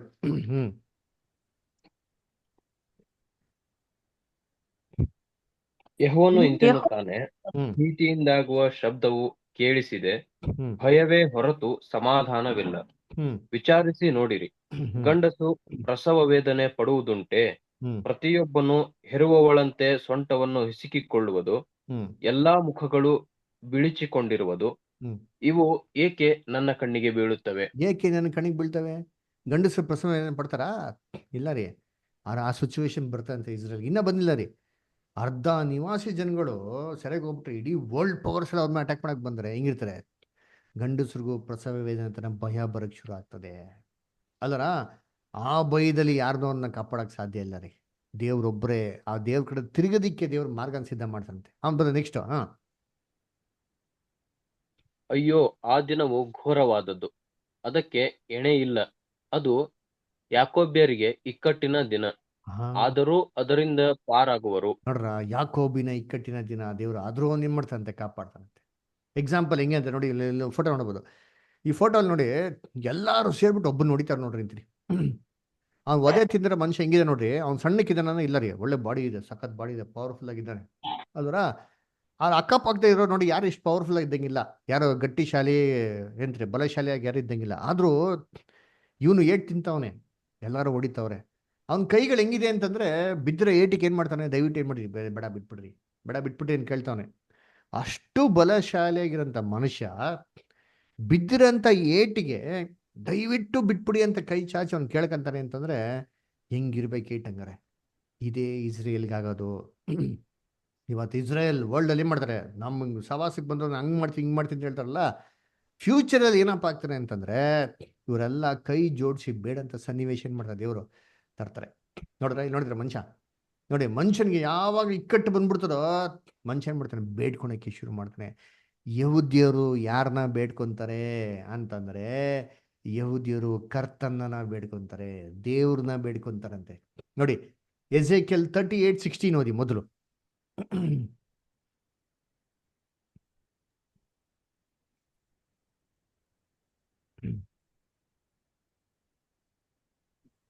ಕಟ್ಟ ಕಡೆಯಿಂದ ಬಂದು ನನ್ನ ಜನರಾದ ಇಸ್ರಾಯೇಲರ ಮೇಲೆ ಬಿದ್ದು ಕಾರ್ಮುಗಿಲಿನೋಪಾದಿಯಲ್ಲಿ ದೇಶವನ್ನ ಮುಚ್ಚಿಬಿಡುವಿ. ಗೋಗನೇ, ಜನಾಂಗಗಳ ಕಣ್ಣೆದುರಿಗೆ ನಿನ್ನ ನಾಶನದಿಂದ ನನ್ನ ಗೌರವವನ್ನ ಕಾಪಾಡಿಕೊಂಡು ನಾನೇ ಯೆಹೋವನೆಂದು ಜನಾಂಗಗಳಿಗೆ ಗೋಚರನಾಗುವಂತೆ ನಾನು ನಿನ್ನನ್ನು ಕಾಲಾನುಕಾಲಕ್ಕೆ ನನ್ನ ದೇಶದ ಮೇಲೆ ಬೀಳ ಮಾಡುವೆನು. ನೋಡ್ರ ಹೆಂಗ್ ಬೀಳ್ತಾರಂತೆ ಇಸ್ರೇಲ್ ಮೇಲೆ? ಒಂದೇ ಸತಿ ಅಲ್ಲ, ಕಾಲಾನುಕಾಲಕ್ಕೆ ಅವಾಗ ಬೀಳ್ತಾನೇ ಇರ್ತಾರೆ. ಹೆಂಗ್ ಬೀಳ್ತಾರಂತೆ? ಕಾರ್ಮುಗಿಲೋಪಾದಿಯಲ್ಲಿ. ಒಂದು ಕ್ಲೌಡ್ಸ್ ಬಂದ್ರೆ, ಮೇಘ ಬಂದ್ರೆ ಹೆಂಗೆ ಫುಲ್ ಊರ್ನೆಲ್ಲ ಮುಚ್ಕೊಂಡ್ಬಿಡ್ತಾರೋ. ಎಲ್ಲಾ ಶತ್ರುಗಳು ಯಹೂದ್ಯರನ್ನೆಲ್ಲ ಏನ್ ಮಾಡ್ತಾರೆ, ಮುತ್ತಿಗೆ ಹಾಕಂತ ಸಮಯ ಬರ್ತಂತೆ. ಆವಾಗ ಯಾವ ಟೆಕ್ನಾಲಜಿ ವರ್ಕ್ ಆಗಲ್ಲ, ಯಾವ ಮನುಷ್ಯನ ಸವಾಸನೋ ಎಲ್ಪ್ ಬರಲ್ಲ. ಅವಾಗ ಕೊನೆಗಿರೋದು ಯಾರು? ದೇವರು. ಅವಾಗ ಯಹೂದ್ಯರು ದೇವ್ರ ಕಡೆ ತಿರುಗ್ತಾರಂತೆ. ಜೆಕರಿಯ 12:10. ದಾವೀದ ವಂಶದವರಲ್ಲಿಯೂ ಯೆರೂಸಲೇಮಿನವರಲ್ಲಿಯೂ ದೇವರ ದಯೆಯನ್ನು ಹಂಬಲಿಸಿ ಬೇಡುವ ಭಾವವನ್ನ ಸುರಿಸುವೆನು. ತಾವು ಇರಿದವನನ್ನು ದಿಟ್ಟಿಸಿ ನೋಡುವರು, ಇದ್ದೊಬ್ಬ ಮಗನನ್ನು ಕಳೆದುಕೊಂಡಂತೆ ಅವನಿಗಾಗಿ ಗೋಳಾಡುವರು. ಚೊಚ್ಚಲ ಮಗನ ವಿಯೋಗಕ್ಕೋಸ್ಕರ ದುಃಖಪಟ್ಟಂತೆ ಅವನಿಗಾಗಿ ದುಃಖಿಸುವರು. ನೋಡ್ರ ಏನ್ರಿ, ಅವಾಗ ಇದ್ದೊಬ್ಬ ಮಗನ್ಗಾಗಿ ಕಳ್ಕೊಂಡ್ರೆ ಹೆಂಗೆ ಗೋಳಾಡ್ತಾರೋ ಆತರ ಯೇಸು ಕ್ರಿಸ್ತನ್ಗಾಗ ಗೋಳಾಡ್ತಾರ್ರಿ. ಅದ್ರ ಅವಾಗ ಏನ್ ಮಾಡ್ತಾರೆ, ತಾನು ಇರಿದವ್ರನ್ನ ದಿಟ್ಟಿಸಿ ಏನ್ ಮಾಡೋದು ನೋಡೋದು. ಹೆಂಗೆ ಕಣ್ಮುಂದೆ ಯೇಸು ಕ್ರಿಸ್ತು ಬಂದು ನಿಂತ್ಕೊಂಡ್ಬಿಡ್ತಾರ. ಆಲ್ರೆಡಿ ಯೇಸು ಕ್ರಿಸ್ತು ಆಕಾಶ ಮಂಡಲ ಆಳ್ವಿಕೆ ಮಾಡ್ತಾ ಇರ್ತಾರೆ. ಓ ಇದೆಲ್ಲ ಮಾಡ್ತಾ ಇದ್ದಾರೆ ಅವರೇಪಾ ಅಂತ ಏನ್ ಮಾಡ್ತಾರೆ ಯಹೂದ್ಯರು ತಿಳ್ಕಂತಾರೆ. ಹೆಂಗ್ ತಿಳ್ಕಂತಾರೆ? ಎಜೆಕಿಯಲ್ 38:16 ಇನ್ನೊಂದ್ಸತಿ ಓದಿ ಬರ್. ಎಸೆಕಿಯಲ್ 38:16 ಇನ್ನೊಂದು ಸತಿ ಓದಿ. ಇದು 3ನೇ ಮಹಾಯುದ್ಧದ ಬಗ್ಗೆ ಹೇಳೋದು. ಆ 3ನೇ ಮಹಾಯುದ್ಧ ಏನಾಗ್ತಾ ಅಂತ ಇನ್ನೊಂದು ಸತಿ ಓದಿ 16. ನನ್ನ ಜನರಾದ ನನ್ನ ಇಸ್ರಾಯೇಲರ ಜನರಾದ ಮೇಲೆ ಇಸ್ರಾಯೇಲ್ಯರ ಹ್ಮ್ ಓದಿಷ್ಟ. ನನ್ನ ಜನರಾದ ಇಸ್ರಾಯೇಲರ ಮೇಲೆ ಬಿದ್ದು ಹ್ಮ್ ಕಾರ್ಮುಗಿಲೋಪಾದಿಯಲ್ಲಿ ದೇಶವನ್ನು ಮುಚ್ಚಿಬಿಡಿವಿ. ಹ್ಮ್ ಗೂಗೋನೆ, ಜನಾಂಗಗಳ ಕಣ್ಣೆದುರಿಗೆ ನಿನ್ನ ನಾಶನದಿಂದ ನನ್ನ ಗೌರವವನ್ನು ಕಾಪಾಡಿಕೊಂಡು ನಾನೇ ಯೆಹೋವನೆಂದು ಜನಾಂಗಗಳಿಗೆ ಗೋಚರವಾಗದಂತೆ ಹ್ಮ್ ಆಗುವಂತೆ ನಾನು ನಿಮ್ಮನ್ನು ಕಾಲಾನುಕಾಲಕ್ಕೆ ನಾನು ನಿಮ್ಮನ್ನು ಜನಾಂಗಗಳ ಮುಂದೆ ನಾನೇ ಯೆಹೋವನಂತೂ ಗೋಚರವಾಗುವಂತೆ ನಾನೇ ನಿಮ್ಮನ್ನು ಸೇರಿಸ್ತೀನಿ ಅಂತ ಹೇಳ್ತಾರೆ. ಹಂಗಾರೆ ಥರ್ಡ್ ವರ್ಲ್ಡ್ ವಾರ್ ಮಾಡೋದು ಯಾರಪ್ಪ ಅಂದರೆ ದೇವರೇ ಮಾಡೋದು.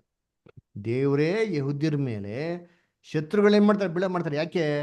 ಇದರಲ್ಲಿ ನಿಜವಾದ ದೇವ್ರು ಯಾರು ಅಂತ ಏನಾಗಬೇಕಂತೆ ಗೊತ್ತಾಗಬೇಕು. ಯಹೂದ್ಯರಿಗೆ ಇವತ್ತು ಗೊತ್ತಿಲ್ಲ, ದೇವರು ಅಂತ ಹೇಳ್ತಾರೆ ಅಷ್ಟೇ, ದೇವರ ನಂಬಿಕೆ ಐತೆ ಇಲ್ಲ ಅಂತಲ್ಲ. ಆದರೆ ದೇವ್ರು ನಿಜವಾದ ದೇವ್ರು ಯಾರು, ಅವ್ರ ಕುಮಾರನ್ ಯಾರು ಅಂತ ಇನ್ನೂ ಗೊತ್ತಿಲ್ಲ ರೀ. ಅದರ ಅದನ್ನ ಗೋಚರ ಪಡಿಸೋದಿಕ್ಕೇನೆ ದೇವರೇ ಥರ್ಡ್ ವರ್ಲ್ಡ್ ವಾರ್ನ ಮಾಡ್ತಾರೆ. ಇವತ್ತೆಲ್ಲ ಸನ್ನಿವೇಶ ಮಾಡ್ತಾರೆ ಯಾರು ಗೊತ್ತಾ? ದೇವರೇ ನಡೆಸ್ತಾರೆ ಅದ್ರಿ ವರ್ಲ್ಡಲ್ಲಿ. ಅದರ ಅವ್ರ ಫ್ಯೂಚರಲ್ಲಿ ಇಡೀ ವರ್ಲ್ಡ್ ಏನಾಗ್ತಾರಂತೆ ಇಸ್ರೇಲ್ ವಿರುದ್ಧವಾಗಿ ಬರ್ತಾರಂತೆ. ಆವಾಗ ಇಸ್ರೇಲ್ನ ಆ ಲೆವೆಲ್ ತತ್ರ ಮೋಡಿಗೆ ತರ್ತಾರೆ. ಏನ್ ಮೋಡಿಗೆ? ಕೈ ಹಿಡ್ದು ಜೋಡಿಸಿ ದೇವತ ಪ್ರಾರ್ಥನೆ ಮಾಡಬೇಕು, ದೇವರೇ ದಯವಿಟ್ಟು ನಾವು ಮಾಡಿದ ತಪ್ಪು. ಅದರ ಇದ್ದೊಬ್ಬ ಮಗನನ್ನು ಕಳ್ಸ್ಕೊಂಡಂತ ದುಃಖದಲ್ಲಿ ಏನ್ ಮಾಡ್ತಾರೆ, ಕ್ರಿಸ್ತನ ಅಂಗೀಕಾರ ಮಾಡಿ ಅರ್ಥ ಮಾಡ್ಕೊಂತಾರೆ. ಅವಾಗ ಲೋಕದಲ್ಲಿ ಇವೆಲ್ಲ ಮಾಡ್ತಾರೆ ಕ್ರಿಸ್ತನೇ ಅಂತ ಅಂದ್ಬಿಟ್ಟು ಅಕ್ಸೆಪ್ಟ್ ಮಾಡಬೇಕು, ಅರ್ಥ ಮಾಡಬೇಕು, ತಿಳ್ಕೊಬೇಕು. ಆ ಥರ ಏನು ಮಾಡ್ತಾರೆ, ಸಿಚುವೇಶನ್ ತರ್ತಾರೆ.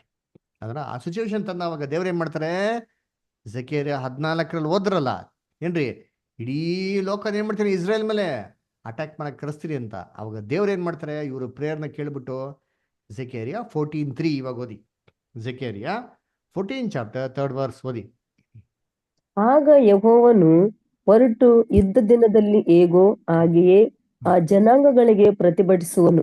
ಹಾ, ಯುದ್ಧದಿಂದಲೇ ಹೇಗೋ ದೇವ್ರು ಫಸ್ಟ್ ಹೆಂಗ್ ಫೈಟ್ ಮಾಡ್ತಾ ಇದ್ರು, ಅದೇ ತರ ದೇವ್ರು ಫೈಟ್ ಮಾಡ್ತಾ ಇರ್ತಾರೆ. ಯಾವ ಆಂಟಿಸ್ಕಡ್ ಮಿಸೈಲ್ ಬೇಕಾಗಿಲ್ಲ, ಯಾವ ಅಮೇರಿಕಾ ಇನ್ಫ್ಲೂಯೆನ್ಸ್ ಬೇಕಾಗಿಲ್ಲ, ಯಾವ ಟೆಕ್ನಾಲಜಿ ಬೇಕಾಗಿಲ್ಲ, ಏನು ಬೇಕಾಗಿಲ್ಲ. ಫೈಟ್ ಮಾಡೋದು ಯಾರು? ದೇವರು. ಹೆಂಗ್ ಫೈಟ್ ಮಾಡ್ತಾರೆ ಅದೇ ಕಾಲದಲ್ಲಿ?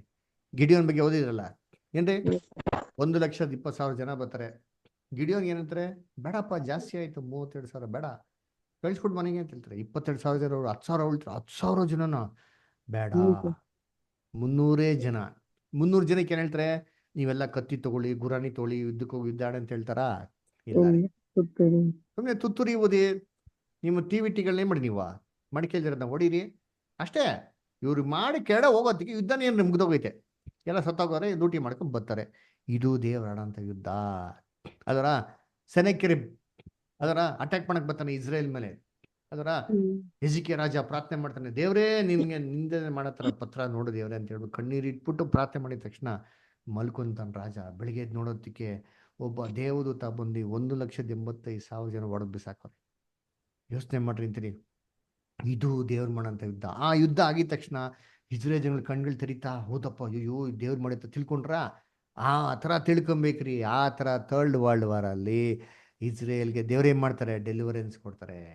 ಆ ಡೆಲಿವರೆನ್ಸ್ ಕೊಟ್ಟಿದ್ಮೇಲೆ ಇಸ್ರೇಲ್ ಜನಗಳ ಕಣ್ಗಳು ತೆರೆದಿದ್ಮೇಲೆ ದೇವರು ಇಸ್ರೇಲ್ ಜನಗಳ ಒಡಂಬಡಿಕೆ ಮಾಡ್ಕೊತಾರೆ.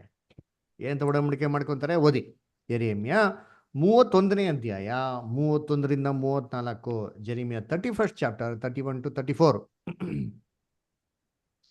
ಯೆಹೋವನು ಇಂತೆನ್ನುತ್ತಾನೆ, ಇಗೋ ನಾನು ಇಸ್ರಾಯೇಲ್ ವಂಶದವರೊಂದಿಗೂ ಯಹೂದ ವಂಶದವರೊಂದಿಗೂ ಹೊಸದಾಗಿರುವ ಒಂದು ಒಡಂಬಡಿಕೆಯನ್ನು ಮಾಡಿಕೊಳ್ಳುವ ದಿನಗಳು ಬರುವವು. ಈ ಒಡಂಬಡಿಕೆಯು ನಾನು ಇವರ ಪಿತೃಗಳನ್ನು ಕೈ ಹಿಡಿದು ಐಗುಪ್ತ ದೇಶದೊಳಗಿಂದ ಕರತಂದಾಗ ಅವರ ಸಂಗಡ ಮಾಡಿಕೊಂಡ ಒಡಂಬಡಿಕೆ ಅಂತದ್ದಲ್ಲ. ನಾನು ಅವರಿಗೆ ಪತಿಯಾಗಿದ್ದರೂ ಆ ನನ್ನ ಒಡಂಬಡಿಕೆಯನ್ನು ಅವರು ಮೀರಿದರಷ್ಟೇ.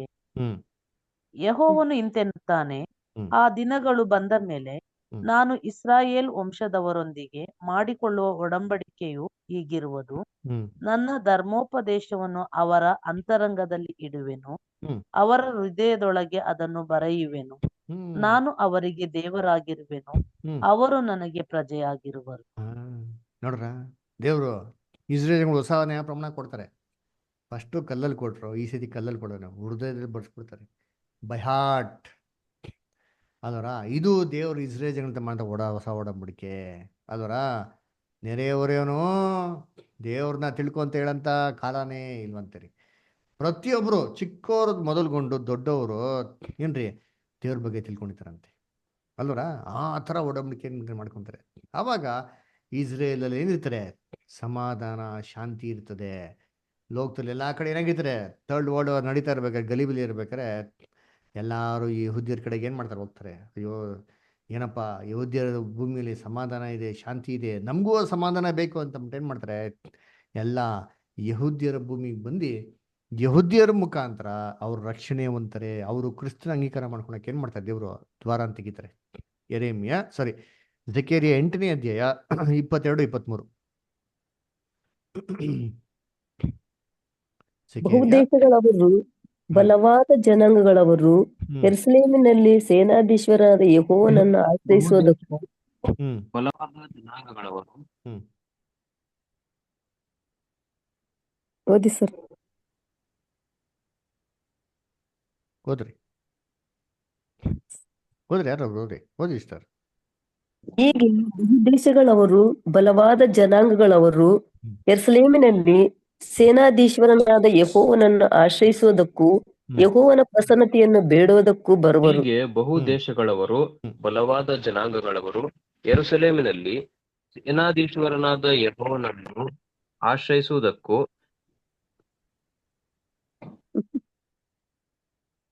ಸರಿ, ಯಾರೋ ಒಬ್ರು ಓದ್ರಿ, ಇಲ್ಲ ಅಷ್ಟು ಓದ್ಬಿಡಿ ಪೂರ್ತಿ. ಯೆಹೋವನ ಪ್ರಸನ್ನತೆಯನ್ನು ಬೇಡುವುದಕ್ಕೂ ಬರುವರು. ಸೇನಾಧೀಶ್ವರನ ಯೆಹೋವನು ಕಾಲದಲ್ಲಿ ಜನಾಂಗಗಳ ವಿವಿಧ ಭಾಷೆಗಳವರಾದ 10 ಜನರು ಯಹೂದ್ಯನೊಬ್ಬನ ಸೆರಗನ್ನು ಹಿಡಿದುಕೊಂಡು, ನಾವು ನಿಮ್ಮೊಂದಿಗೆ ಬರುವೆವು, ದೇವರು ನಿಮ್ಮ ಸಂಗಡ ಇದ್ದಾನೆಂಬ ಸುದ್ದಿಯು ನಮ್ಮ ಕಿವಿಗೆ ಬಿದ್ದದೆ ಎಂದು ಹೇಳುವರು. 10 ಮಂದಿ ಏನ್ರಿ, ಯುನೈಟೆಡ್ ನೇಷನ್ಸ್ ಆಯ್ತಲ್ಲ, 10 ನೇಷನ್ಸ್, ಇವರೆಲ್ಲ ಅಂದ್ಬಿಟ್ಟು ಯಹೂದ್ಯರನ್ನ ಸೆರಗಿಡ್ಬಿಟ್ಟು ದೇವ್ರು ನಿಮ್ಮ ಜೊತೆಗಿದೆ ಅಂತ ನಾವು ತಿಳ್ಕೊಂಡಿದ್ದೀರಿ, ಅದರಿಂದ ನಾವೇನು ಮಾಡ್ತೀರಿ, ನಿಮ್ಮ ಹತ್ರಕ್ಕೆ ಬರ್ತೀರಿ ಅಂತ ಏನು ಮಾಡ್ತಾರೆ, ಯಹೂದ್ಯರ ದೇಶದಲ್ಲಿ ಸಮಾಧಾನ ಹುಡ್ಕೋದಕ್ಕೆ ಪ್ರಯತ್ನ ಮಾಡ್ತಾರೆ. ಈ ಪ್ರಕಾರ ಇಸ್ರೇಲಿಂದ ಮತ್ತೊಬ್ಬ ದೇಶಕ್ಕೆ ಏನಾಗ್ತಾರೆ, ಸಮಾಧಾನ ರಾಜ್ಯ ಏನಾಗ್ತಾರೆ, ಭೂಲೋಕದಲ್ಲಿ ಸ್ಥಾಪನೆ ಆಗ್ತಾರೆ. ಆವಾಗ ಪ್ರತಿಯೊಂದು ಜನಾಂಗದವರು ಕ್ರಿಸ್ತನ ಏನು ಮಾಡ್ತಾರೆ, ರಕ್ಷಕನಾಗಿ ಅಂಗೀಕಾರ ಮಾಡ್ತಾರೆ. ಓಕೆನಾ? ಸರಿ, ಇದೆಲ್ಲ ಬಂದ್ಬಿಟ್ಟು ನಮ್ಗೆ ಎಜಿಕೇಲ್ 37ನೇ ಅಧ್ಯಾಯದಲ್ಲಿ ಒಂದು ದರ್ಶನದಲ್ಲಿ ನಮ್ಗೆ ಏನು ಮಾಡೋದು ನೋಡ್ತಿದ್ದಾರೆ. ಏನು ಮಾಡ್ತಾರೆ, ಎಜಿಕೇಲ್ನಲ್ಲಿ 37ನೇ ಅಧ್ಯಾಯದಲ್ಲಿ ಆ ಪ್ರವಾದಿ ಏನು ಮಾಡ್ತಾರೆ, ಒಂದು ಎಲ್ಬಿನ ತಗ್ಗಕ್ಕೆ ಏನು ಮಾಡ್ತಾರೆ, ಕರ್ಕೊಂಡು ಹೋಗ್ಬಿಟ್ಟು ಕೇಳ್ತಾರೆ, ಏನಪ್ಪಾ ಈ ತಗ್ಗು ನೋಡ್ತಾ ಇದೆಯಲ್ಲ, ಎಲ್ಬುಗಳು ನೋಡ್ತಾ ಇದೆಯಾ, ಇವೆಲ್ಲ ಎಲ್ಬುಗಳು ಬದುಕ್ತದ ಅಂತ ಕೇಳಿದ್ರು. ಓದಿ ಎಜಿಕೇಲ್ 37 1, 2, 3 ಓದಿ. ನಾನು ಯೆಹೋವನ ಹಸ್ತಸ್ಪರ್ಶದಿಂದ ಪರವಶನಾಗಿರಲು ಆತನು ತನ್ನ ಆತ್ಮದ ಮೂಲಕ ನನ್ನನ್ನು ಒಯ್ದು ಎಲುಬುಗಳಿಂದ ತುಂಬಿದ ಒಂದು ತಗ್ಗಿನಲ್ಲಿ ಇಳಿಸಿ, ನಾನು ಆ ಎಲುಬುಗಳ ಮಧ್ಯೆ ತಗ್ಗನ್ನು ಬಳಸಿಕೊಂಡು ಬರುವಂತೆ ಮಾಡಿದನು. ಇಗೋ, ತಗ್ಗಿನ ಮೇಲೆಲ್ಲ ತೀರಾ ಒಣಗಿದ ಎಲುಬುಗಳ ಲೆಕ್ಕವಿಲ್ಲದಷ್ಟು ಬಿದ್ದಿದ್ದವು. ಆತನು ನನ್ನನ್ನು, ನರಪುತ್ರನೇ, ಈ ಎಲುಬುಗಳಿಗೆ ಜೀವವು ಬರಬಹುದೋ ಎಂದು ಕೇಳಲು ನಾನು, ಕರ್ತನಾದ ಯೆಹೋವನೇ, ನೀನೇ ಬಲ್ಲೆ ಎಂದು ಉತ್ತರ ಕೊಟ್ಟೆನು. ಆಗ ಆತನು ನನಗೆ ಹೀಗೆ ಅಪ್ಪಣೆ ಮಾಡಿದನು, ನೀನು ಎಲುಬುಗಳ ಮೇಲೆ ಧ್ವನಿಯನ್ನು ಹರಡಿ ಅದಕ್ಕೆ ಆ ದೈವೋಕ್ತಿಯನ್ನು ನುಡಿ. ದೈವೋಕ್ತಿ ನುಡಿ ಅಂತ ಹೇಳ್ತಾರೆ. ಅವಾಗ ಏನ್ ಮಾಡ್ತಾರೆ, 7ನೇ ವಾಕ್ಯ ಇಂದ ಹಿಡಿದು 10ನೇ ವಾಕ್ಯ ಅವ್ರಿಗೆ ಓದಿ.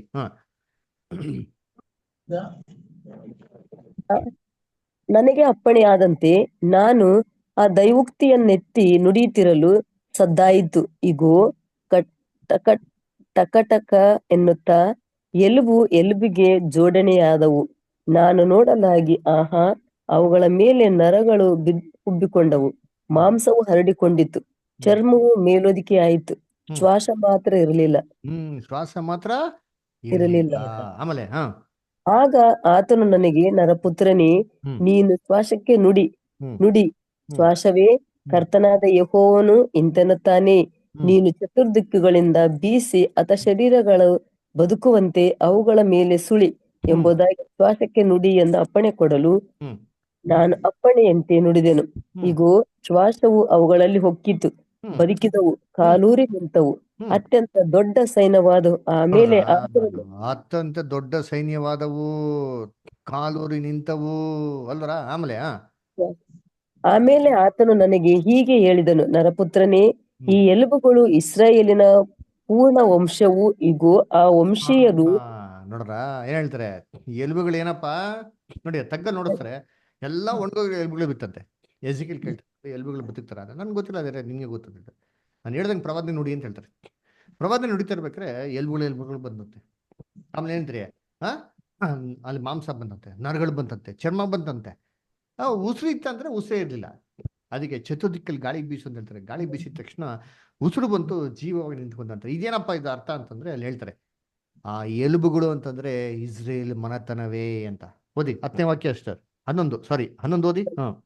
ನಮ್ಮ ಎಲುಬುಗಳು ಒಣಗಿ ಹೋದವು, ನಮ್ಮ ನಿರೀಕ್ಷೆಯು ಹಾಳಾಯಿತು, ನಾವು ಬುಡನಾಶವಾದೆವು ಅಂದುಕೊಳ್ಳುತ್ತಿದ್ದಾರೆ. ನೋಡ್ರ, ಬುಡನಾಶ ಆಗ್ಬಿಟ್ರು ಇಸ್ರೇಲ್ ಅಂತ ವರ್ಡ್ ತಿನ್ಕೊಂಡ್ಬಿಟ್ರು ಇಡೀ ಲೋಕ. ಆದ್ರೆ ಇಲ್ಲ ರೀ. 12ನೇ ವಾಕ್ಯ. ಆದ ಕಾರಣ ನೀನು ಈ ದೈವೋಕ್ತಿಯನ್ನು ಅವರಿಗೆ ನುಡಿ, ಕರ್ತನಾದ ಯೆಹೋವನು ಇಂತೆನ್ನುತ್ತಾನೆ, ನನ್ನ ಜನರೇ ನೋಡಿರಿ, ನಾನು ನಿಮ್ಮ ಗೋರಿಗಳನ್ನು ತೆರೆದು ಅವುಗಳೊಳಗಿಂದ ನಿಮ್ಮನ್ನು ಎಬ್ಬಿಸಿ ಇಸ್ರಾಯೇಲ್ ದೇಶಕ್ಕೆ ಸೇರ ಮಾಡುವೆನು. ನನ್ನ ಜನರೇ, ಇವಾಗ ನೋಡಲ್ಲ ಪಾಠ ಎಷ್ಟು ಕ್ಲೀನ್ ಆಗೈತೆ ನೋಡಿದ್ರಿ.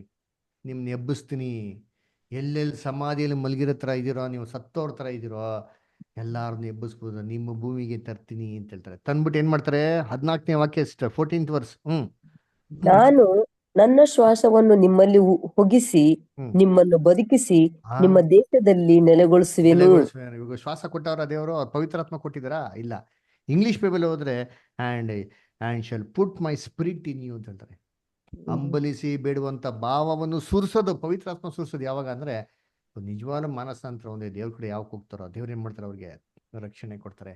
ಅವಾಗ ದೇವ್ರು ಯಾರನ್ನ ಮತ್ತೆ ಎಬ್ಬಿಸ್ತಾರೆ, ಪುನರುತ್ಥಾನದಲ್ಲಿ ದಾವೀದನ್ನ ಎಬ್ಬಿಸ್ತಾರೆ ನೋಡ್ರಿ ಅಂತ ಎಲ್ಲಿ ಕೊಟ್ಟವ್ರೆ. 24ನೇ ವಾಕ್ಯ ಓದಿ ಸಿಸ್ಟರ್, ಅಲ್ಲೇ 24. ನನ್ನ ಸೇವಕನಾದ ದಾವೀದನು ಅವರಿಗೆ ರಾಜನಾಗಿರುವನು, ಅವರೆಲ್ಲರಿಗೂ ಒಬ್ಬನೇ ಪಾಲಕನಾಗಿರುವನು. ಅವರು ಹಾಗಾದ್ರೆ ದಾವೀದ್ ಎದ್ ಬರ್ಬೇಕು ತಾನೆ, ಪುನರುತ್ಥಾನದಲ್ಲಿ ಎದ್ ಬರ್ತಾರೆ ದಾವೀದ್. ಹಳೆ ಕಾಲದಲ್ಲಿ ಹೆಂಗ್ ಯುದ್ಧ ಆಡ್ತಾ ಇದ್ರು, ಒಬ್ಬ ಲೀಡರ್ ಮುಖಾಂತರ, ಗಿಡಿಯೋನ್ ಮುಖಾಂತರ, ದಾವೀದನ್ ಮುಖಾಂತರ, ಸೌಲ್ ಮುಖಾಂತರ, ಅವರ ಜೋಶುನ್ ಮುಖಾಂತರ ಹೆಂಗ್ ಯುದ್ಧ ಆಡ್ತಾ ಇದ್ರು, ಆ ಪಿತೃಗಳನ್ನೆಲ್ಲ ಎಬ್ಬಿಸ್ತಾರೆ ಭೂಮಿಯಲ್ಲಿ.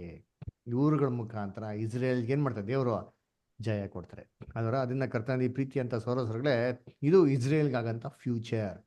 ಇದು ನಾವು ತೊಗೊಂಡಿರೋದು ನಿಮ್ಗೆ ಇಸ್ರೇಲ್ದು ಶಾರ್ಟ್ ಸ್ಟೋರಿ. ನೋಡಿ ಇಲ್ಲಿ ನೋಡೋಣ, ಇದು ವಿಡಿಯೋ ನೋಡಿ, ಸ್ವಲ್ಪ ವಿಡಿಯೋ ಯಹೂದ್ಯರಿಗಾಗಿರೋಂಥ ಹಿಂಸೆಗಳು ಅದ್ರ ಬಗ್ಗೆ ನೋಡಿ ಅಂತೀನಿ.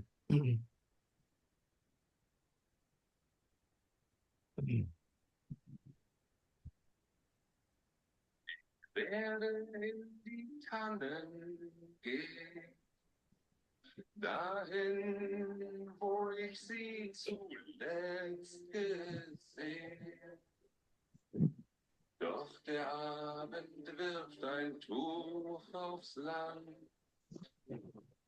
und auf die Wege hinterm Walde. ಈ ತರ ಯಹೂದ್ಯನ ಲೇಬಲ್ ಮಾಡ್ಬಿಡೋರು, ಯಹೂದ್ಯನೇ ಕಂಡುಹಿಡಿಬೇಕು ಅಂತ ಸ್ಟಾರ್ ಹಾಕ್ಬಿಡೋರು. ಒಬ್ಬೊಬ್ರಿಗೂ ಟ್ರೇಡ್ ಮಾರ್ಕ್, ಅವನ್ನ ಸಾಯ್ಸಕ್ಕೆ ಈಸಿ ಆಗ್ತಾರೆ ಅಂತ.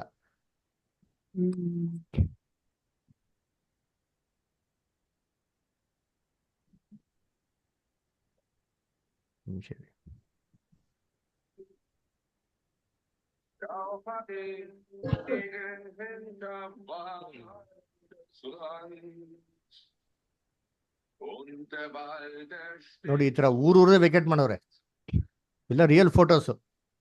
ಆಮೇಲೆ ಯಹೂದ್ಯರ ಕೈಲಿ ಎಲ್ಲಾ ಕೆಲಸ ಮಾಡ್ಸೋರು, ತುಂಬಾ ಹೀನವಾಗಿ ಟ್ರೀಟ್ ಮಾಡೋರು ಅದನ್ನ, ಕೇವಲವಾಗಿ.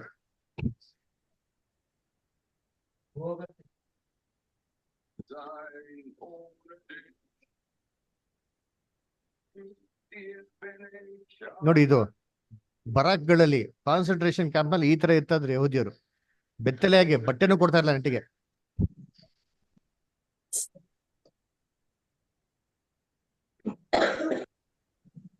60 ಲಕ್ಷ ಯಹೂದ್ಯರನ್ನ ಸಾಯಿಸಿದಾರೆ ಈ ತರ. ಇದೆಲ್ಲ ಹಿಟ್ಲರ್ ಕಾಲದಲ್ಲಿ ಸರ್? ಹೌದು, ಹಿಟ್ಲರ್ ಕಾಲದಲ್ಲಿ ಆಗಿರೋದಿವಲ್ಲ. ಆ ಬೇಟೆಗಾರ ಅಂತ ಹೇಳ್ತಾರಲ್ಲ ಹಿಟ್ಲರ್. ಇಷ್ಟು ಹಿಂಸೆ ಕೊಡ್ದಿರಿದ್ರೆ ಯಹೂದ್ಯರು ಯಾರು ಜಾಗ ಖಾಲಿ ಮಾಡ್ತಾರಲ್ಲ, ಅಷ್ಟು ದೊಡ್ಡ ಶ್ರೀಮಂತರು ಯಹೂದ್ಯರು. ಇದ್ ಬಗ್ಗೆ ಒಂದು ಫಿಲಮ್ ಇದೆ, ನಾನು ಲಿಂಕ್ ಕಳಿಸ್ತೀನಿ, ದಯವಿಟ್ಟು ನೋಡ್ರಿ ನಿಮ್ಗೆ ಫ್ರೀ ಇದ್ರೆ. ಸರಿ ಸರ್.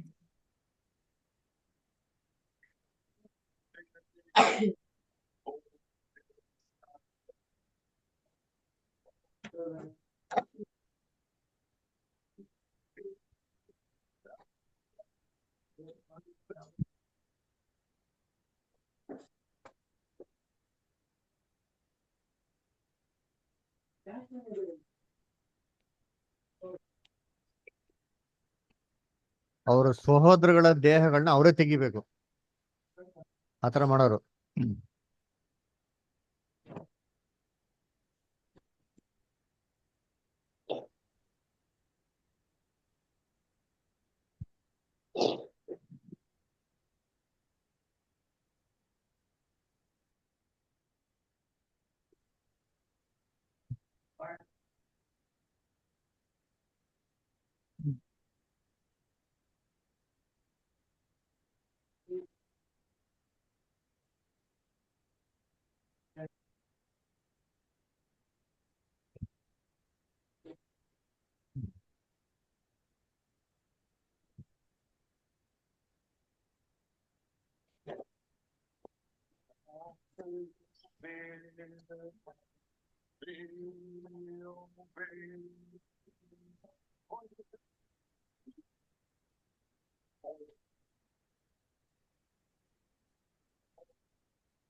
ಈ ತರ ಏನ್ ಮಾಡೋರು ಅಂದ್ರೆ ಯಹೂದ್ಯರಿಗೆ ಜೀವಿಸಂತ ನಿರೀಕ್ಷಣೆ ತೆಗ್ಬಿಟ್ರಿ, ಬೇಡ್ಕೊಂಡ್ಬಿಟ್ರು ಅವರು ಅಲ್ದ್ರ. ನಮ್ಮ ಅದಕ್ಕೆ ಐಶ್ವರ್ಯವಂತನು ಮತ್ತೆ ದರ್ದನಾಗಿರೋ ಲಾಜರು ಸಾಮ್ಯದಲ್ಲಿ ಓದ್ತಿರಲ್ವಾ, ಐಶ್ವರ್ಯವಂತನ ಏನ್ ಕೇಳ್ಕೊಂತಾನೆ, ಸ್ವಲ್ಪ ನೀರು. ಅದೇ ಐಶ್ವರ್ಯವಂತನಾಗಿರೋಂಥ ಯಹೂದ್ಯರಿಗೆ ದೇವರು ಕೊಟ್ಟಂತ ಒಂದು ಏನ್ರಿ, ಒಂದು ಶಿಕ್ಷೆಗಳು ಅದರ. ಅದಕ್ಕೆ ನೋಡಿ, ಇಸ್ರೇಲ್ ಜನಗಳ ನ್ಯಾಷನಲ್ ಅಂತ ಕೇಳಿ, ಚೆನ್ನಾಗಿದೆ, ಬ್ಯೂಟಿಫುಲ್ ಆಗಿದೆ.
ಓಕೆ.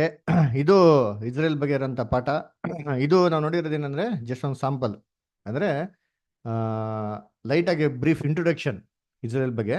ಆದರೆ ಇವತ್ತು ನಡೀತಾ ಇರೋದು ಮುಂದಕ್ಕೆ ಆಗೋಂಥದ್ದು ಇನ್ನೂ ಡೀಟೇಲ್ಸ್ ಎಲ್ಲ ಸ್ಟಡಿ ಇದೆ. ದೇವಚಿತ್ತಾರ ಮುಂದೆ ಬರೋ ದಿನಗಳಲ್ಲಿ ನೋಡೋಣ. ಓಕೆ, ನೀವೇ ಇದು ರೆಕಾರ್ಡಿಂಗ್ ನಾನು ಯೂಟ್ಯೂಬ್ಲಿ ಹಾಕಿದ ತಕ್ಷಣ ಇಮಿಡಿಯೇಟಾಗಿ ನೋಡ್ಬಿಡಿ, ಯಾಕಂದರೆ ಡೆಫಿನೆಟಾಗಿ ಯೂಟ್ಯೂಬ್ ಬ್ಲಾಕ್ ಮಾಡ್ತಾರೆ ಇದನ್ನ. ಅದು ಜಾಸ್ತಿ ಹೊತ್ತು ಬಿಡೋದಕ್ಕೆ ಬಿಡಲ್ಲ ಅವರು.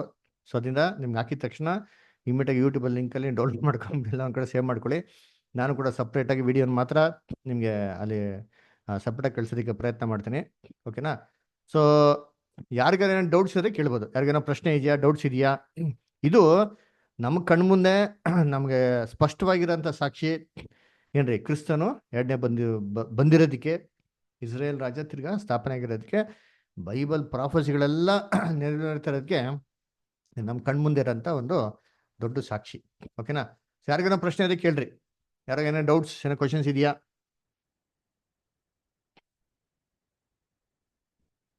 ಸೊ ಯಾರಿಗೂ ಏನಿಲ್ಲ?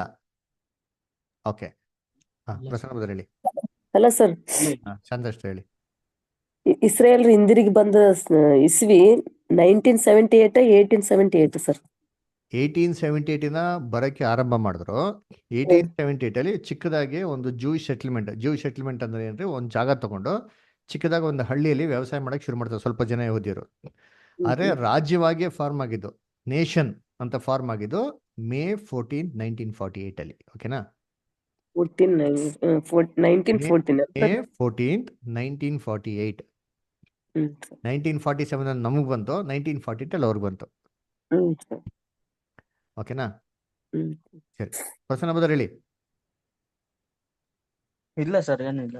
ಓಕೆ, ಜೋಯಲ್ ಬದರ್, ಶ್ವೇತಾ ಅಷ್ಟ ಏನೇನು ಡೌಟ್ಸ್ ಇದೆಯಾ? ಇಲ್ಲ ಇಲ್ಲ ಇಲ್ಲ ಬ್ರದರ್, ಈಗ ಎಲ್ಲಾ ದೇಶದವರು ಇಸ್ರೇಲ್ ಮೇಲೆ ದಾಳಿ ಮಾಡ್ತಾರಂತಂದ್ರಲ್ಲ ಬ್ರದರ್, ಹಾ ಎಲ್ಲಾ ದೇಶದವ್ರು ಇಸ್ರೇಲ್ ಮೇಲೆ ಏನಿಗೆ ದಾಳಿ ಮಾಡ್ಬೇಕು? ಹಾ ಕರೆಕ್ಟಾಗಿ ಹೇಳಿದ್ರೆ ಇಷ್ಟ. ಏನಿದೆ ಬೈಬಲ್ ಪ್ರಾಫೆಸಲ್ ಇದೆ ಇಲ್ದೇ ಇರೋದು ದೇವ್ರ ಸೇರಿಸಲ್ಲ. ಆ ಸಿಚುವೇಶನ್ ಕ್ರಿಯೇಟ್ ಮಾಡ್ತಾರೆ ನೋಡಿ. ಇವಾಗ ಎಕ್ಸಾಂಪಲ್ ಹೇಳ್ತೀನಿ. ಇವಾಗ ಫಸ್ಟ್ ಹಮಾಸ್ ಅವರು ಅಟ್ಯಾಕ್ ಮಾಡಿದ್ರು October 7 ಇಸ್ರೇಲ್ ಮೇಲೆ, ಕರೆಕ್ಟ್ ಅಲ್ವಾ? ಹೌದು. ಇವತ್ತು ಇಸ್ರೇಲ್ ಮೇಲೆ ಯಾರು ಯುದ್ಧ ಆಡ್ತಾ ಇದಾರೆ? ಇವತ್ತು ಇಸ್ರೇಲ್ ಯಾರ ಮೇಲೆ ಯುದ್ಧ ಆಡ್ತಾ ಇದಾರೆ ಇವತ್ತು? ಎಲ್ಲ ಮುಸ್ಲಿಂ ರಾಷ್ಟ್ರಗಳು ಮುಸ್ಲಿಂ ರಾಷ್ಟ್ರ. ಸೇರಿ ಇದ್ ಮಾಡ್ತಾರೆ. ಕರೆಕ್ಟ್. ಯಾರು ಪರ್ಟಿಕ್ಯುಲರ್ ಯಾವ ದೇಶದವ್ರು ಇವತ್ತು ಇಸ್ರೇಲ್ ವಿರುದ್ಧವಾಗಿ ಒಂದು ದೇಶ ಯಾರು? Ukraine, Ukraine. ಹಾ ಬಾಬಿಲೋನೇನು. ಯಹೂದ್ಯರಲ್ಲ ಸರ್? ಇರೀರಿ, ಈಗ ಒಂದು ನಿಮಿಷ ಸಮಾಧಾನ. ಪ್ರಶ್ನೆ ಇನ್ನೊಂದ್ಸಿ ಕೇಳಿಸ್ಕೊಳ್ಳಿ. ಇವತ್ತು ಇಸ್ರೇಲ್ಗೆ ವಿರುದ್ಧವಾಗಿ ಯಾವ ದೇಶದವ್ರು ನಿಂತಿದ್ದಾರೆ ಯುದ್ಧಕ್ಕೆ? ಪ್ಯಾಲೆಸ್ತೀನ್. Iran, Palestine. ಇರಾಕ್. ಯಾರು ಬ್ರದರ್? Iran, Iraq. ಇರಾನ್. ಇನ್ಯಾರು ಇಲ್ಲ ರೀ. ಯಾರು ಮಿಸೈಲ್ಸ್ ಅಲ್ಲಿ ಅಟ್ಯಾಕ್ ಮಾಡಿಲ್ಲ. ಅಟ್ಯಾಕ್ ಮಾಡ್ತಿರೋದು ಯಾರು ಅಂದ್ರೆ ಇರಾನ್ ಒಬ್ರೇ. ಆಯ್ತಾ? ಹಮಾಸ್ ಅವರು ಇರಾನ್ ಉಪಯೋಗಿಸ್ಕೊಂಡು ಅಟ್ಯಾಕ್ ಮಾಡ್ತಾ ಇದಾರೆ, ಇನ್ಯಾರು ಇಲ್ಲ. ಅರ್ಥಾಯ್ತಾ? ಇರಾನ್ ಪಿಕ್ಚರ್ ಅವ್ರು ಸಪೋರ್ಟ್ ಮಾಡ್ತಿದ್ದಾರೆ. ಇರಾನೇ ಮೇನು. ಇವತ್ತು ಯೋಚನೆ ಮಾಡಿ, ಹಮಾಸ್ಗೂ ಮತ್ತೆ ಇಸ್ರೇಲ್ ಜಗಳ, ಇರಾನ್ ಯಾಕೆ ಸೆಂಟರ್ ಬರ್ಬೇಕು? ಇದೇ ರೀತಿ ಇಡೀ ವರ್ಲ್ಡ್ ಪವರ್ ಇಸ್ರೇಲ್ ಮೇಲೆ ಅಟ್ಯಾಕ್ ಮಾಡ್ಬೇಕು ಅಂದ್ರೆ ಏನೋ ಒಂದು ಕಾರಣ ಏನಾಗಬೇಕು, ಬರ್ತದೆ. ಕ್ರಿಯೇಟ್ ಮಾಡ್ತಾರೆ ದೇವರು. ಆಯ್ತಾ? ಇದ್ರ ಬಗ್ಗೆ ನಾವು ಸ್ಟಡಿ ಓದೋಣ. ಥರ್ಡ್ ವರ್ಲ್ಡ್ ವಾರ್ ಅಂತ ಒಂದು ಸಬ್ಜೆಕ್ಟ್ ಇದೆ. ಎಜಿಕಲ್ 38, 39 ಫುಲ್ ಡೀಟೇಲ್ ಸ್ಟಡಿ ಇದೆ. ಆಯ್ತಾ? ಅದನ್ನ ನೋಡೋಣ. ದೇವ್ರ ಚಿತ್ತ ಇದ್ರೆ ಅದೆಲ್ಲ ಮುಂದೆ ಹೈಯರ್ ಸ್ಟಡೀಸ್. ಆಯ್ತಾ? ಎಲ್ಲ ಬೇಸಿಕ್ ಕ್ಲಾಸ್ ಆಗಿದ್ಮೇಲೆ ನೆಕ್ಸ್ಟ್ ಹೈಯರ್ ಸ್ಟಡೀಸ್ ಅಲ್ಲಿ ಅದೆಲ್ಲ ಏನ್ ಮಾಡೋಣ, ನಾವು ನೋಡೋಣ. ಆಯ್ತಾ? ಆದ್ರೆ ಇದು ನೆರವೇರ್ತದೆ. ಯಾಕಂದ್ರೆ ಬೈಬಲ್ ಅಲ್ಲಿ ಹೇಳಿದ್ಮೇಲೆ ಒಂದು ಸೊನ್ನೆ ಆಗ್ಲಿ ಒಂದು ಗುಡ್ಸ್ದಾಗ್ಲಿ ಅಳಿಸೋದಕ್ಕೆ ಸಾಧ್ಯ ಇಲ್ಲ. ಆಗ್ಬೇಕು ಅಂದ್ರೆ ಏನಾಗ್ಬೇಕು, ಆಗ್ಬೇಕು. ಏನು ಅಂತ ನಮಗೂ ಗೊತ್ತಿಲ್ಲ, ಆದ್ರೆ ಆಗ್ತದೆ. ಇವಾಗ ನಾವೆಲ್ಲ ಎದುರು ನೋಡಿದ್ರಿ. ಕೋವಿಡ್ ಅಂತ ಲೈಫಲ್ಲಿ ಯಾರೋ ಎದುರು ನೋಡಿದ್ರಾ? ಈತ ಲಾಕ್ಡೌನ್ ಅಂತ ಕನ್ಸಲ್ಲೂ ನಾವು ಯಾವತ್ತೂ ನೆನೆಸಿಲ್ಲ. ಏನಕ್ಕೆ ಆಗ್ಬೇಕು, ಏನಕ್ಕಾಯ್ತು, ದೇವ್ರು ಮಾಡಿದ್ರು ಆಯ್ತು. ಹೇಳ್ತಲ್ಲ ಹಬಕ್ಕೂಕ್ ಇದರಲ್ಲಿ, ಆತನ ಮುಂದೆ ಜ್ವರ ಜ್ವಾಲೆಗಳು ಏನ್ ಮಾಡ್ತಾ ಎದ್ದೊಳ್ತವೆ, ಎದ್ದೊಳ್ತು. ನಮ್ಗೆ ಗೊತ್ತಿಲ್ಲ, ನಾವೇನ್ ತಿಳಿ ಜ್ವರ ಅಂದ್ರೆ ಏನೋ, ಅಯ್ಯೋ ಏನ್ ಜ್ವರ ಬಿಡಯ್ಯ, ಏನ್ ಜ್ವರ, ನೆಗಡಿ ಮನುಷ್ಯನ ಜೀವನ ಹಾಳು ಮಾಡ್ಬಿಡ್ತಲ್ಲಪ್ಪ, ಯಪ್ಪ ಏನ್ ನೆಗಡಿ ರೀ, ಚಿಕ್ಕ ಫ್ಲೂ. ನೆಗಡಿ ಬಂದವ್ರಿಗೆಲ್ಲರಿಗೂ ಭಯ ಆಗ್ಬಿಡ್ತಾವ, ಎಲ್ಲಿ ಸತ್ತೋಗ್ತೀವಿ ಅಂತ. ಏನ್ ಫಿಯರ್ ನೋಡೋರ. ಅದು ದೇವ್ರು ಕ್ರಿಯೇಟ್ ಮಾಡ್ತಾರೆ, ದೇವರ ಸಿಚುವೇಶನ್ ಬದಲಾವಣೆ ಮಾಡ್ತಾರೆ ಅಷ್ಟೇ. ನೋಡಿ, ಅದಾಗಿರೋದ್ರಿಂದ ಬ್ಲೆಸ್ಸಿಂಗ್ಸ್ ಇದೆ. ಟೆಕ್ನಾಲಜಿ ಎಷ್ಟು ಡೆವಲಪ್ ಆಯಿತು ಯೋಚನೆ ಮಾಡಿ. ನಾನು ಯಾವತ್ತೂ ಕೂತ್ಕೊಂಡಿದ್ದೆ ಝೂಮಲ್ಲಿ ಹೇಳ್ಕೊಡ್ತಾ ಇಲ್ಲ, ಜಸ್ಟ್ 2-3 ಇಯರ್ಸ್ ಹೇಳ್ಕೊಡ್ತಾರೆ, ಎಲ್ಲ ಮನೆ ಮನೆಗೆ ಹೋಗಿ ಹೇಳ್ಕೊಟ್ಟಿನಿ, ಎಷ್ಟು ಸಾವಿರ ಜನಕ್ಕೆ ಹೇಳ್ಕೊಟ್ಟಿನಿ ಲೆಕ್ಕ ಇಲ್ಲ ಅದರ. ಆದರೆ ಇವತ್ತು ಝೂಮಲ್ಲಿ ಇರೋದ್ರಿಂದ ಏನಾಗಿದೆ, ಅವ್ರು ದಾವಣಗೆರೆಯಿಂದ ಒಬ್ರು ಕೇಳ್ತಾರೆ ನೋಡಿ, ಯಾದಗಿರಿಯಿಂದ ಒಬ್ರು ಕೇಳ್ತಾರೆ, ಹಾಸನಿಂದ ಒಬ್ರು ಕೇಳ್ತಾರೆ. ನೋಡ್ರ, ಇಲ್ಲ ನನ್ನ ಕೆಲ ಆಗೋದಾ, ನಿಮ್ಮ ಮನೆಗೆ ಎಲ್ಲರಿಗೂ ಬಂದು ಹೇಳ್ಕೊಡಕ್ಕಾಗೋದಾ? ಹಾಂ, ಮತ್ತೆ ನೀವು ಒಬ್ರು ಮನೆಗೆ ಬರ್ಬೇಕಂದ್ರೆ ಇನ್ನೊಬ್ರ ಮನೆಗೆ ಇನ್ನೊಬ್ರಿಗೂ ಇನ್ನೂ ಎಷ್ಟು ವರ್ಷ ಆಗೋದು. ದೇವರು ಸಿಚುವೇಶನ್ ಚೇಂಜ್ ಮಾಡ್ತಾರೆ, ಆ ಒಂದು ಇದನ್ನ ತರ್ತಾರೆ. ಏನ್ ಹೇಳ್ತಾರೆ, ಎನ್ವಿರಾನ್ಮೆಂಟ್ ತರ್ತಾರೆ. ನೋಡಿ ಅಂತೀರಿ, ತಂದಾವಾಗ ಮನುಷ್ಯನ್ ಬೇರೆ ಆಪ್ಷನ್ ಇರಲ್ಲ ರೀ. ಯಾಕೋಬಿನ ಇಕ್ಕಟ್ಟಿನ ಸಮಯ ತಂದಾವಾಗ ಯಹೂದ್ಯರು ಕಾಲು ಹಿಡ್ಕೊಂಡ್ಬಿಡ್ತಾರೆ ದೇವ್ರದು, ಅಯ್ಯೋ ದೇವ್ರೆ ನೀನೇ ನಮ್ಗೆ ಕಾಪಾಡಂತ. ಆಯ್ತಾ, ನೋಡಿ ಇವೆಲ್ಲ ಯೂಟ್ಯೂಬಲ್ಲಿ ಕಳಿಸ್ತೀನಿ. ಇನ್ನು ಯಹೂದ್ಯರ ಬಗ್ಗೆ ಎಷ್ಟೆಷ್ಟೋ ಫಿಲಮ್ಗಳಿದೆ, ನಾನು ಸಾಧ್ಯವಾದ್ರೆ ಎಲ್ಲ ಹೆಸರುಗಳು ಕಳಿಸ್ತೀನಿ, ಯೂಟ್ಯೂಬಲ್ಲಿ ಸರ್ಚ್ ಮಾಡಿ ನೋಡಿ. ಕೆಲವೊಂದೆಲ್ಲ ಅದೆಲ್ಲ ಬ್ಯಾಡ್ದಿರೋದೆಲ್ಲ ಇರ್ತಾರೆ, ಅದೆಲ್ಲ ನೋಡೋಕೆ ಹೋಗ್ಬೇಡಿ, ಬ್ಯಾಡ್ಕೆಲ್ಲ ನೋಡ್ಕೊಳ್ಳಿ ಆಯ್ತಾ. ಯಾಕಂದ್ರೆ ನಮಗೆ ಸತ್ಯವಾದ ಮಾತುಗಳು ನೆರವೇರುವಂಥದ್ದು ಎಷ್ಟೆಷ್ಟೋ ಇದೆ ರೀ, ಸಿಕ್ಕಾಪಟ್ಟೆ ಇದೆ ಆಯ್ತಾ. ಯಾಕೆ ಅಂತಂದರೆ ನಾನು ಡಾಕ್ಯುಮೆಂಟ್ರಿಗಳು ಹೇಳೋದು, ಯಾಕಂದರೆ ಅದು ನೋಡಿದವಾಗ ಏನ್ರಿ, ನಮ್ಮ ನಮ್ಮ ದೇವರು ಎಂಥ ಪವರ್ಫುಲ್ ಗಾಡ್, ಏನು ನೆರವೇರಿಸ್ತಾರೆ ಭೂಲೋಕದಲ್ಲಿ ಅಂತ ನಮ್ಮ ಕಣ್ಣು ಮುಂದೆ ಏನಾಗ್ತಾರೆ, ಕ್ಲಿಯರ್ ಆಗಿ ಗೊತ್ತಾಗ್ತಾರೆ. ಶಿಂಡರ್ಸ್ ಲಿಸ್ಟ್ ಅಂತ ಇದೆ ನೋಡಿದ್ದೀನಿ, ಒಬ್ಬ 100 ಜನ ಯಹೂದ್ಯನ್ನ ತನ್ನ ಸ್ವಂತ ದುಡ್ಡು ಎಲ್ಲ ಮಾರ್ಬಿಡ್ತಾನೆ ರೀ ಇವನು. 100 ಜನ ಯಹೂದ್ಯನ ಕೊಂಡ್ಕೊಂತಾನೆ, ಅವನ್ನ ಹಾನರ್ ಮಾಡ್ತಾರೆ ಇಸ್ರೇಲರು. ಆಫ್ಟರ್ 100 years ಅವನ ಕರೆಸ್ತಾರೆ, ಆಫ್ಟರ್ ನಿಯರ್ಲಿ 50 years ಅವನು ಕರೆಸ್ತಾರೆ. ಈ was at the age of 100 years. ಪುಟ್ಪುಟಾಣಿ ಮಕ್ಳುಗಳನ್ನ ಅವ್ನು ಕೊಂಡ್ಕೊತಾನೆ, ಜರ್ಮನ್ ಆರ್ಮಿನ ಕೊಂಡ್ಕೊತಾನೆ, ಗೊತ್ತಾ. ಅದ್ರ ಬಗ್ಗೆ ಓದಿದ್ದೀನಿ, ಕಣ್ಣು ನೀರು ಬಂದ್ಬಿಡ್ತಾರೆ. ಯಾರು ಆ ಥರ ಮಾಡಲ್ಲ ಅಲ್ವಾ, ಬೇರೆ ದೇಶದ ಜನಗಳಿಗೆ ಯಾರು ಮಾಡಕ್ಕೆ ಹೋಗ್ತಾರ, ನಮ್ಮ ಜನಗಳಿಗೆ ಪ್ರಾಣ ಕೊಡೋದು ಕಷ್ಟ. ನಾವು ಯಹೂದ್ಯನ ಕೊಂಡ್ಕೊತಾನೆ ನೋಡಿ, ಅವ್ನು ಹೇಳ್ತಾನೆ, ಅವಂತ ವಜ್ರ ಇರ್ತಾರೆ, ಎಲ್ಲ ಡೈಮಂಡ್ಸ್ ಮಾರ್ಬಿಡ್ತಾನೆ ರೀ, ಮಾರ್ಬಿಟ್ಟು ಯಹೂದ್ಯನ ಕೊಂಡ್ಕೊತಾನೆ. ಅವ್ನಿಗೆ ಅನ್ನ ಮಾಡ್ತಾರೆ ಇಸ್ರೇಲ್ ಜನಗಳು, ಇವತ್ತು ನೆನ್ಸ್ಕೊಂತಾರೆ, ಗೊತ್ತಾ ಗೊತ್ತಾ. ನಾವು ಬದುಕಿದ್ದೀರಿ ಸರ್ ನಿಮ್ಮಿಂದ ಅಂತ ಎಲ್ಲ ನೋಡಿ ಇದ್ದೀನಿ. ಎಷ್ಟು ಚೆನ್ನಾಗಿದೆ ಇದೇನು ಅಂತಂದರೆ, ನಮ್ಮ ಒಂದು ದೇವ್ರದ್ದು ಯೋಜನೆ, ಪ್ರವಾದನೆಗಳು ಬೈಬಲ್ ಇರೋದು ಹೆಂಗೆ ನೆರವೇರ್ತಾ ಇದೆ ನಮ್ಗೆ ಕಣ್ಮುಂದೆ ಏನಾಗ್ತಾರೆ, ಸ್ಪಷ್ಟ ಆಗ್ತಾರೆ. ನಾನು ಕಳಿಸ್ಕೊಡ್ತೀನಿ ನೋಡಿ, ಓಕೆನಾ. ಸೊ ನಿಮ್ಗೇನೆ ಇನ್ನೇನು ಡೌಟ್ಸ್ ಇದೆ, ಯಾರಿಗಾರ ಏನಾರ ಇದೆಯಾ ಹೇಳೋಂಥದ್ದು? ಯಹೂದ್ಯರು ಯೆಹೋವ ದೇವ್ರನ್ನ ಮಾತ್ರ ನಂಬ್ತಾರಲ್ವಾ ಬ್ರದರ್? ಯಹೂದ್ಯರು ಅದು ಯೆಹೋವ ದೇವ್ರನ್ನ ಮಾತ್ರ ನಂಬ್ತಾರೆ, ಯೇಸು ಹೌದು ಸ್ವಾಮಿನ ಸರ್, ನಂಬಲ್ಲ. ಹೌದು, ಅವ್ರು ಯೇಸು ಸ್ವಾಮಿ ನಂಬಲ್ಲ, ಅವ್ರು ನ್ಯಾಯ ಪ್ರಮಾಣ ಮಾತ್ರ ನಂಬೋದು, ಯೇಸು ಕ್ರಿಸ್ತನ ನಂಬಲ್ಲ, ಮೋಶೆ ಧರ್ಮಶಾಸ್ತ್ರ. ಮೋಶೆ ಧರ್ಮಶಾಸ್ತ್ರ ಮಾತ್ರ ನಂಬೋದು. ಆದರೆ ನಂಬಂಥ ಸಿಚುವೇಶನ್ ದೇವ್ರು ಕ್ರಿಯೇಟ್ ಮಾಡ್ತಾರೆ. ಕೊನೆ ಇಸ್ರಾಯೇಲ್ ಕಾಲದಲ್ಲಿ ಓಕೆ, ಬೇರೆ ಸರ್ ಗೋಗ್ ಮಾಗೋಗ್ ಅಂದಾರ, ಅದೊಂದು. ಅದು ಇದೆಷ್ಟು ಅದೇ ಹೇಳಿದಲ್ಲ, ಎಜಿಕಲ್ 38-39 ಪಾಠ ಇದೆ, ಥರ್ಡ್ ವರ್ಲ್ಡ್ ವಾರ್ ಅಂತ, ಅವಾಗ ನೋಡೋಣ ಅಷ್ಟೇ. ಸರ್. ಓಕೆನಾ, ಸರಿ. ಹಂಗಾರೆ ಬೇರೆ ಏನು ಪ್ರಶ್ನೆ ಇಲ್ವಾ? ಹಂಗಾರೆ ಪ್ರಾರ್ಥನೆ ಮಾಡಿ ಕ್ಲೋಸ್ ಮಾಡೋಣವಾ? ಸರ್. ಓಕೆ.